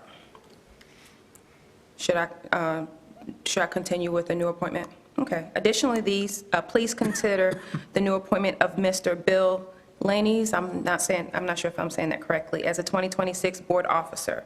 UNC leadership has discussed this with the county, and based on conversations and the importance of continuity, it's been determined that it's appropriate for him to continue. Mr. Lennies has agreed. Lennis, thank you. Mr. Lennis has agreed to serve and is willing, eligible, and recommended for appointment. You heard the recommendations. Any discussion? Is there a motion? Mr. Chairman, I move that we approve the appointments as listed. Second. All right, been moving properly second. We approve. Thank you so much. Any further discussion? All in favor of the motion, let it be known by saying aye. Aye. All opposed? Motion carried. Thank you. And the following three boards, we have vacancies. And so we'll start with the Farmers Market Advisory Board. We currently have a vacancy on the Farmers Market Advisory Board and request your assistance in identifying a nominee. This board plays a vital role in supporting our local growers, expanding access to fresh foods, and ensuring the market continues to serve our community effectively. If you have a recommendation, please provide that individual's name and contact information for consideration. Mr. Chairman, Yes. would you mind to provide the board with a listing of who's on the farmer's market board and like what their role is? I will. Thank you. Mr. Chairman? Yes. I'd also like to know if we currently have a member of the Capital Broadcasting Mill Village people serving on that board. If I recall, I think in the past, they chose not to, and I could be wrong. Commissioner Leggett, you could answer that better than I could, but I just think it'd be appropriate to have someone from that organization on that board if they're willing to serve. Sure. As we look for someone. They do have a meeting scheduled for this month in December. And so if there's any recommendations, we could get them approved or at least consider this month, but I'll make sure that I share the list of board members. Next is the Voluntary Agriculture District. We currently have a vacancy on the Voluntary Agriculture District, also known as the Ag Advisory Board. This board is essential in supporting and advocating for agricultural interests in the county. Filling vacancies with individuals who are knowledgeable and passionate about agriculture will help the board continue its mission and effectively serve the community. Commissioners and members of the public are encouraged to submit names and contact information for potential candidates for consideration. And then finally, we have the Consolidated Health and Human Services Board. The Consolidated Health and Human Services Board is actively seeking to fill the following vacancies. The challenge with this board is because it's specific disciplines, but they are looking for an engineer, a dentist, an optometrist, a veterinarian, a psychiatrist, and a psychologist. So commissioners and members of the public are encouraged to forward the names and contact information of potential candidates for consideration to ensure the board continues to serve the community effectively. That's all I have.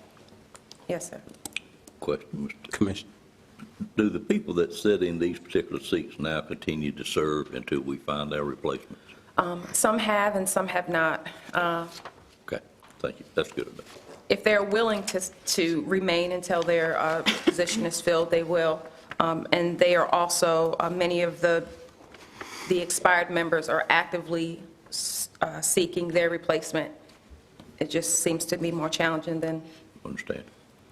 They're busy people. Thank you. Okay, is that all? Mr. Chairman? Yes. I do just want to recognize and let the public know who's listening that we do have the UNC Nash Health Chair, Dr. Lee Isley, here today, as well as Bill Lanes, the board director, and 2 staff members, and thank them for coming. Okay. Any further business with Mr. Tia? Thank you. All right, thank you. Yeah, I think we're on number 30, Code of Ethics and Board of Commissioners, Nash County. Good afternoon. Good afternoon. The Board of Commissioners requested a review of the Code of Ethics for the Board of Commissioners of Nash County. I have conducted the review and made the appropriate changes. This information was first presented delivered to you all on November the 3rd with a request for any changes, and those changes requested were finalized and delivered on November 26th. The Code of Ethics will be attached to the revised policies and procedures, which will be the next agenda item. So I would like to make a recommendation that the board adopt the Code of Ethics. Okay, you heard the recommendation. Is there a discussion or a motion? Mr. Chairman? Yes, sir. I would like to move that we postpone consideration of this request until the Code of Ethics has been compared with the previous adopted version, and the suggested updates can be reviewed by all commissioners together with the committee established by the chairman. And there's some additional changes. I've asked the clerk, she'll please pass those out at this time. They'll be considered in this as well.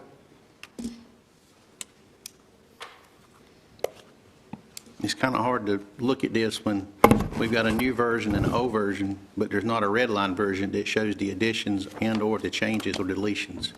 So I think it would be better, as important as this is and as transparent as we want to be in local government.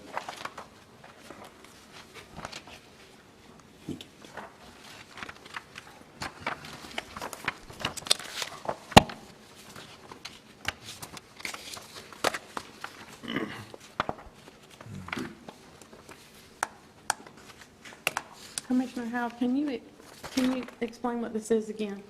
These are, after reviewing the new changes, I can't tell the old changes by having them side by side. I requested from our attorney a red line version which shows the additions and the deletions. And he said he couldn't provide that. I guess. I did not have the changes tracked when I made the changes, so I wouldn't have that. You don't use metadata?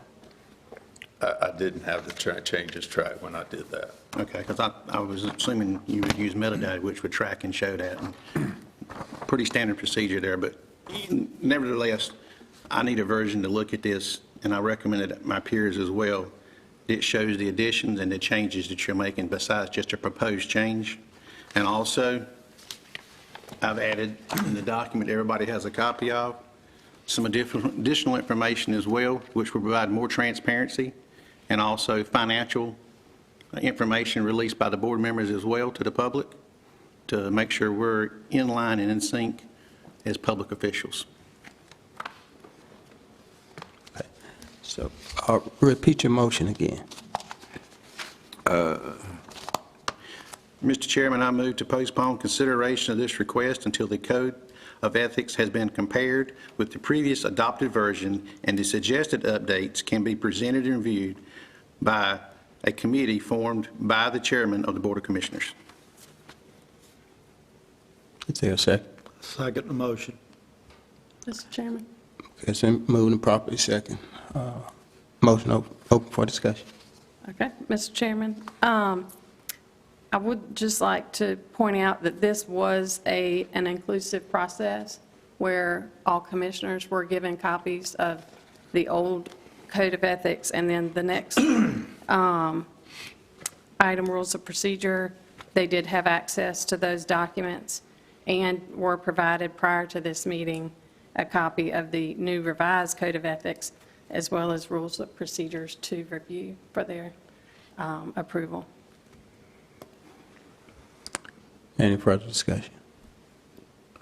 Mr. Chairman, I agree with Commissioner Leggett. It's not a hard task for me to take a document that is revised and lay it beside the old document and make the comparison that I need to make a informed decision, and which I do each time. I actually, for some reason, can do that better than I can look at red line versions, but each one of us look at things a different way.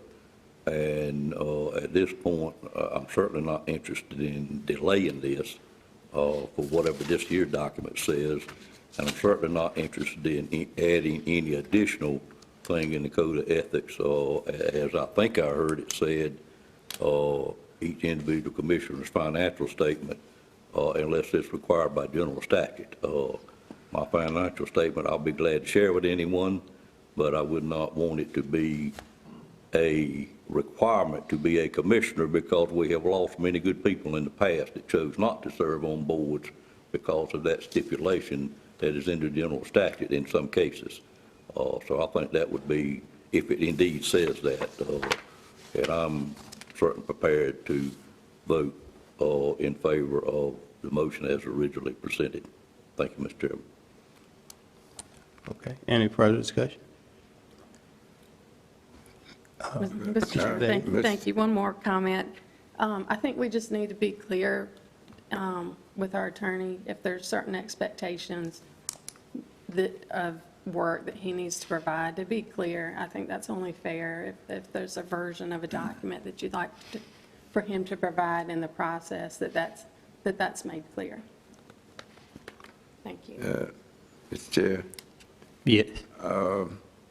I think at this point, we can look at this later on, but I think at this point, I think Commissioner Davis brought up a good point there about we don't want to set things up that people, good people that can enhance the county don't want to serve because they got to give their financial report. I think we need to now, at this point, take the recommendation coming from our county attorney. And if there's no further discussion, I offer a motion that we do that. Well, there's a motion on the floor currently that basically is saying send it back to a committee and then come back and vote on what the committee approves, correct? Yes, sir, Mr. Chairman. Like I said, again, and just for clarification, I think all the Board of Commissioners and all the county staff that's in this room was aware that I was out during surgery in November, and I could not have access to my laptop and review anything, and I communicated that several months in advance. And then I also believe that we had a committee to review committees that Mr. Boone and Tia, Marvin, and Commissioner Outlaw at the time was in as well, and we had discussed some of this, and it will be brought back before that committee, and yet it never came back before the committee to be discussed or looked at. It just was presented to us, and it was solely done at the pleasure of the attorney, and then it was asked for input afterwards. And again, I didn't see what the input was or the response from other board members. So all I'm asking is let's put a document together. If you don't use metadata, whatever it is, that shows the current version and shows what your proposed changes are, so it's clear to everyone what we're being asked. And again, we're in public government. We're under the spotlight.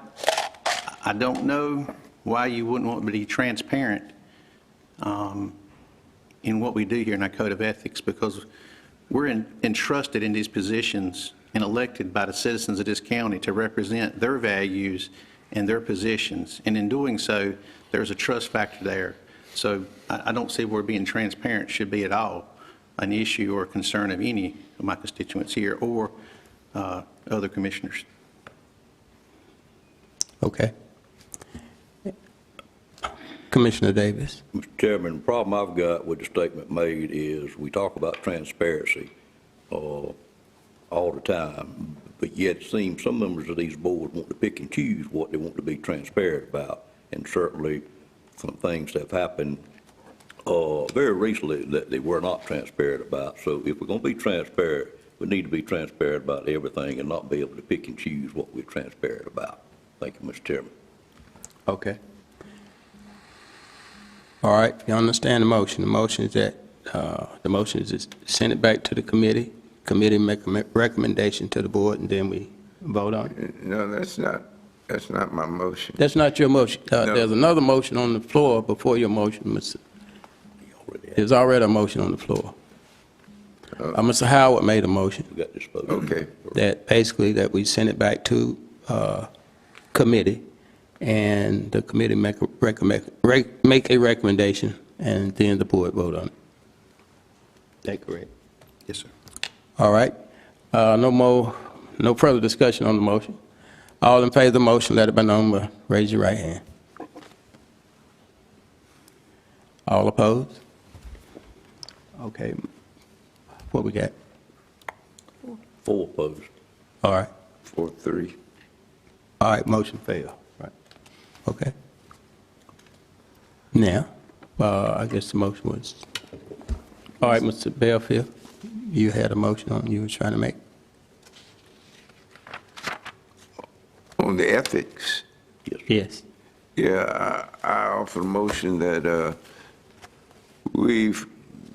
the ethics, our county attorney is presenting to us. Second that motion. All right, thank Mr. Belfield's recommendation that we accept the recommendation of the county attorney. All in favor of that motion, let it be known by saying, raise your right hand. All opposed? All right, motion carried. So our next item. Our next agenda item is the approval of the rules of procedure. The Board of Commissioners requested a review of the rules of procedure, and I have done a review in accordance with the terms that were agreed on. Again, these were agreed on by the full board, that I present the document on November the 3rd, which I did, and that it be available for comment, which it was. I made the changes that were requested of me to be made and presented it back to the board on November the 26th. I make a recommendation that we adopt these rules of procedure. All right, you heard the recommendation? Make the motion, sir, when you're ready. I'm sorry. Okay. Second. All right, it's moving properly second.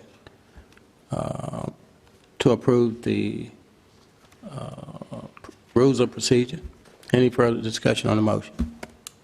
Mr. Chair, Mr. Howard. can you clarify what those terms were that you were requested to do on the order of procedure that you just I'm mentioned? talking about the timeline. You said you just mentioned that you had the terms that were The terms done by were the that whole I board. present the document to the board, So I'm just asking for clarification. What are those terms? Nothing more. that I present the document to the board. The terms that you changed. That was not what I'm discussing. I'm talking about that I presented the document to the board at the requested time, and the board be given the appropriate time to review them and make comments on them, and then that I finalize that document after the review and comments. So what changes were you asked by this whole board to add to that document and change? I was asked to update the rules of procedure. Okay. Which I worked with staff, and we updated the rules of procedure. You worked with staff.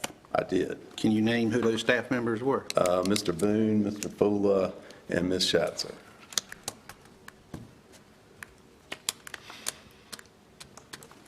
Okay. So where did the input from the commissioners come from if you worked with the staff?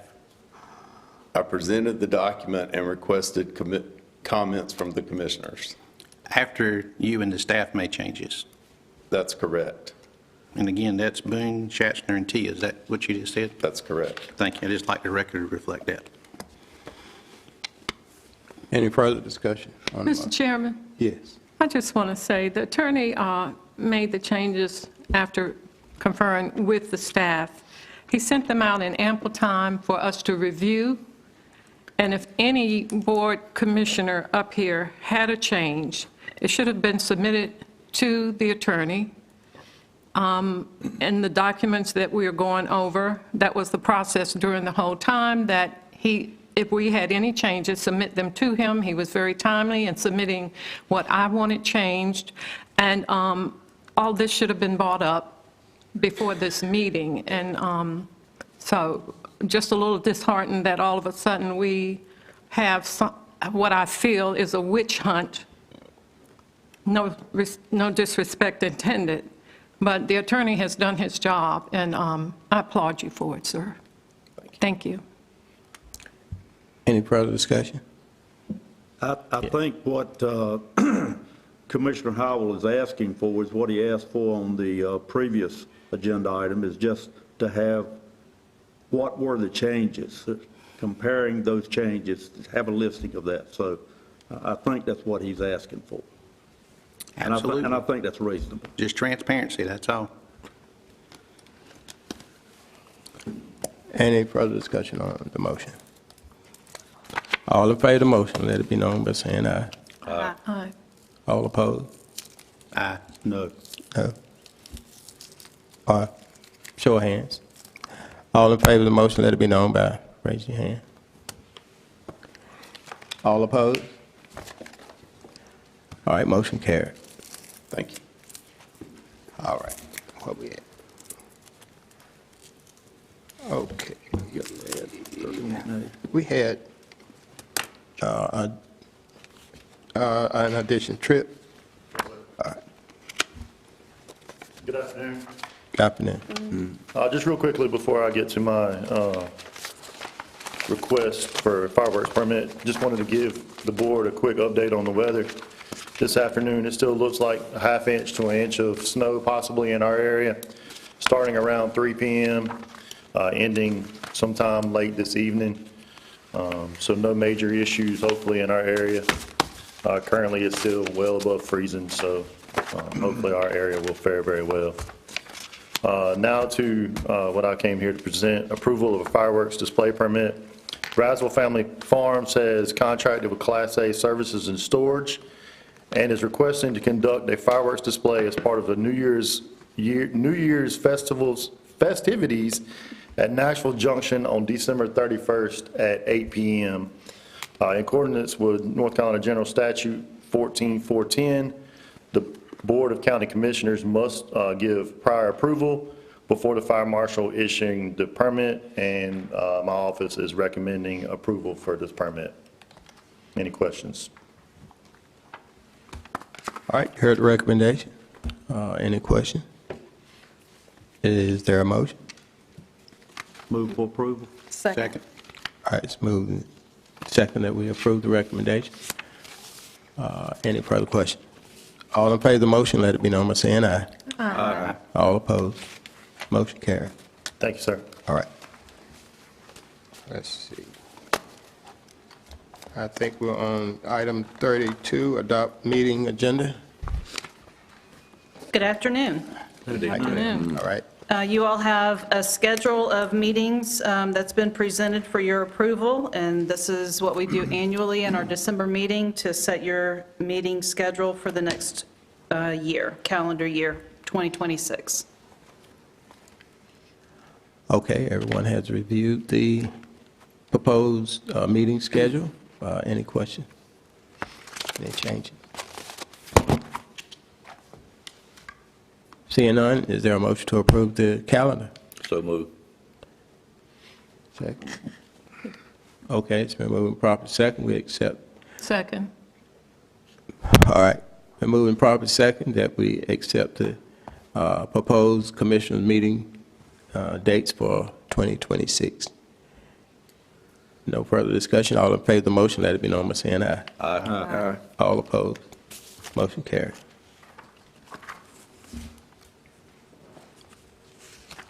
Okay. Seeing, I think that concludes our open meeting, and I believe we need to go into closed session. Manager's report. Manager's report. Commissioner I didn't see reports that. and manager. Oh, I'm sorry. Manager's report. I believe item number 33 is commissioner comments first, please. Yeah. Okay. Commissioner's comment. Anyone have anything? Mr. Chairman, Yes. thank you. First, I'd like to take this opportunity to thank my fellow board members for the opportunity to serve as vice chair this past year. It was truly my pleasure and honor. I appreciate being able to work with each of you more closely, and especially with our excellent county staff. I did not pursue the role this year of board chair, this coming year of board chair, because of my ongoing commitment to family and work. Being vice chair, I saw firsthand the additional time demands that being chair requires to do the role well. While I would cherish the opportunity to lead the board and more fully represent the county that I love, my time at this time, its time simply does not allow at this stage of my life. Since joining the board and continuing now, I do work full-time and have children at home. Being a working mom gives me a different generational perspective on our board, but it also comes with many sacrifices of my time and personal opportunities to be here, to be present both physically and mentally.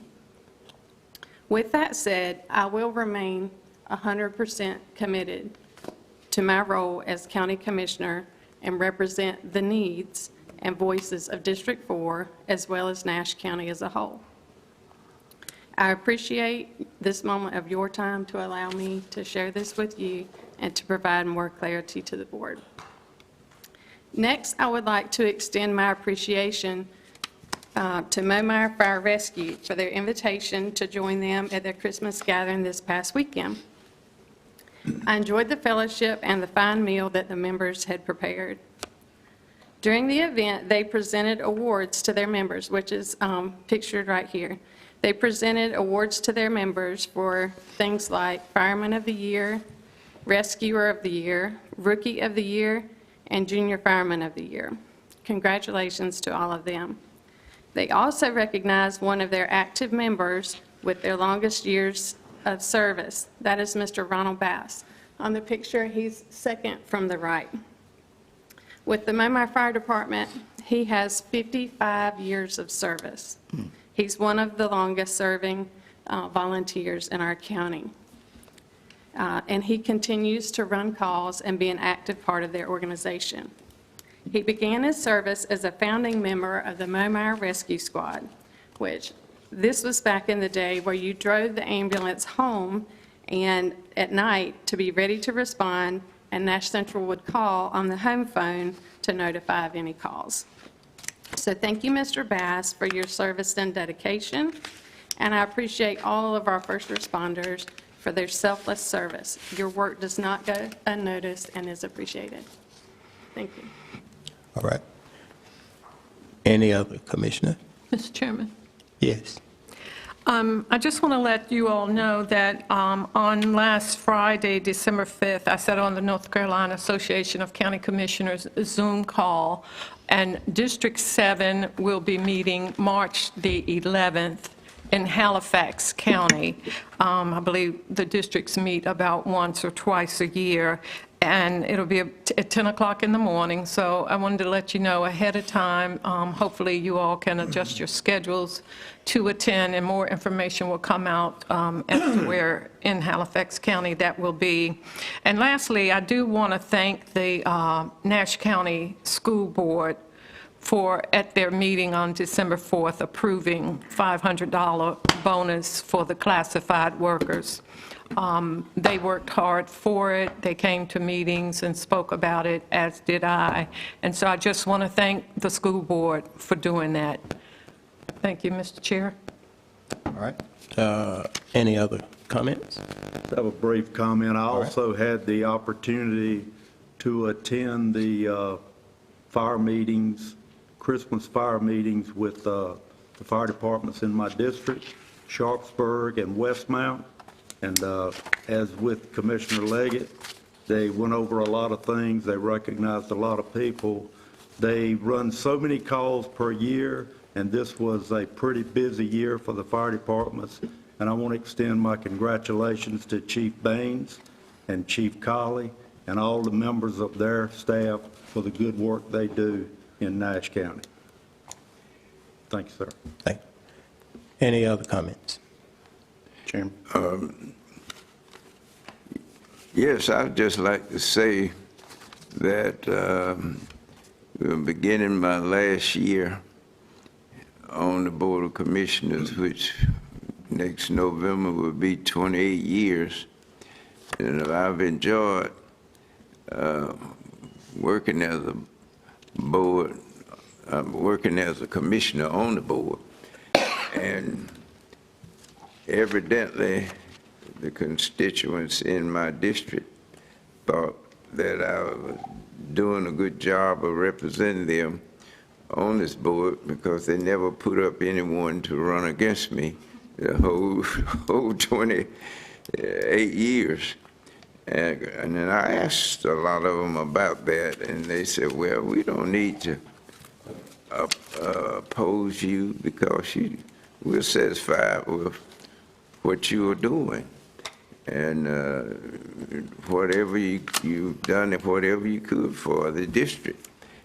We know you don't have but one vote, but you have represented us well.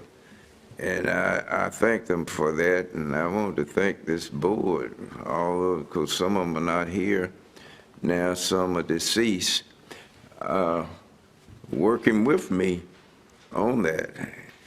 I'm at the age now, age 90, well, maybe I need to step on out and let someone new come in to represent District 2. So I thank all of you for your cooperation, and I hope that it will continue as a board, working together to do what's best for Nash County. And I'll just leave it at that. All right. Any other comments?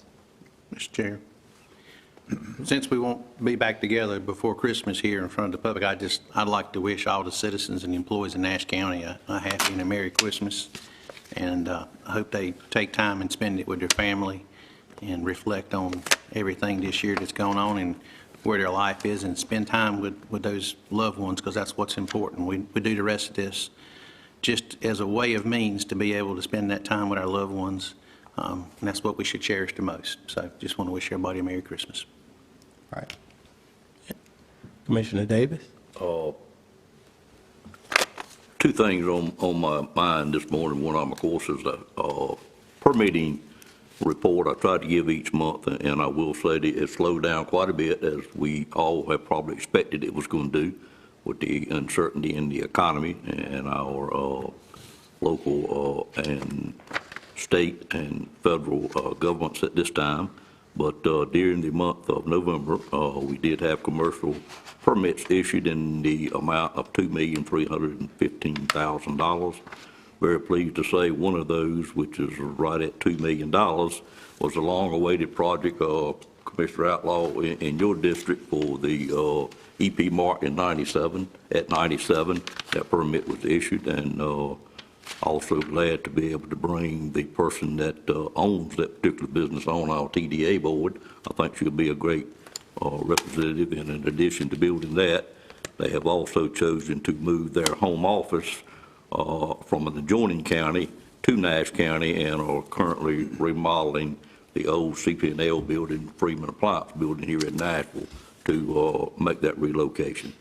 During that report, we had 35 stick-built homes and 3 modular homes. That's about half of what we have been seeing each month, for a total of 38. Permits were applied for by 14 different builders, so it is still a great diversity and located throughout the county,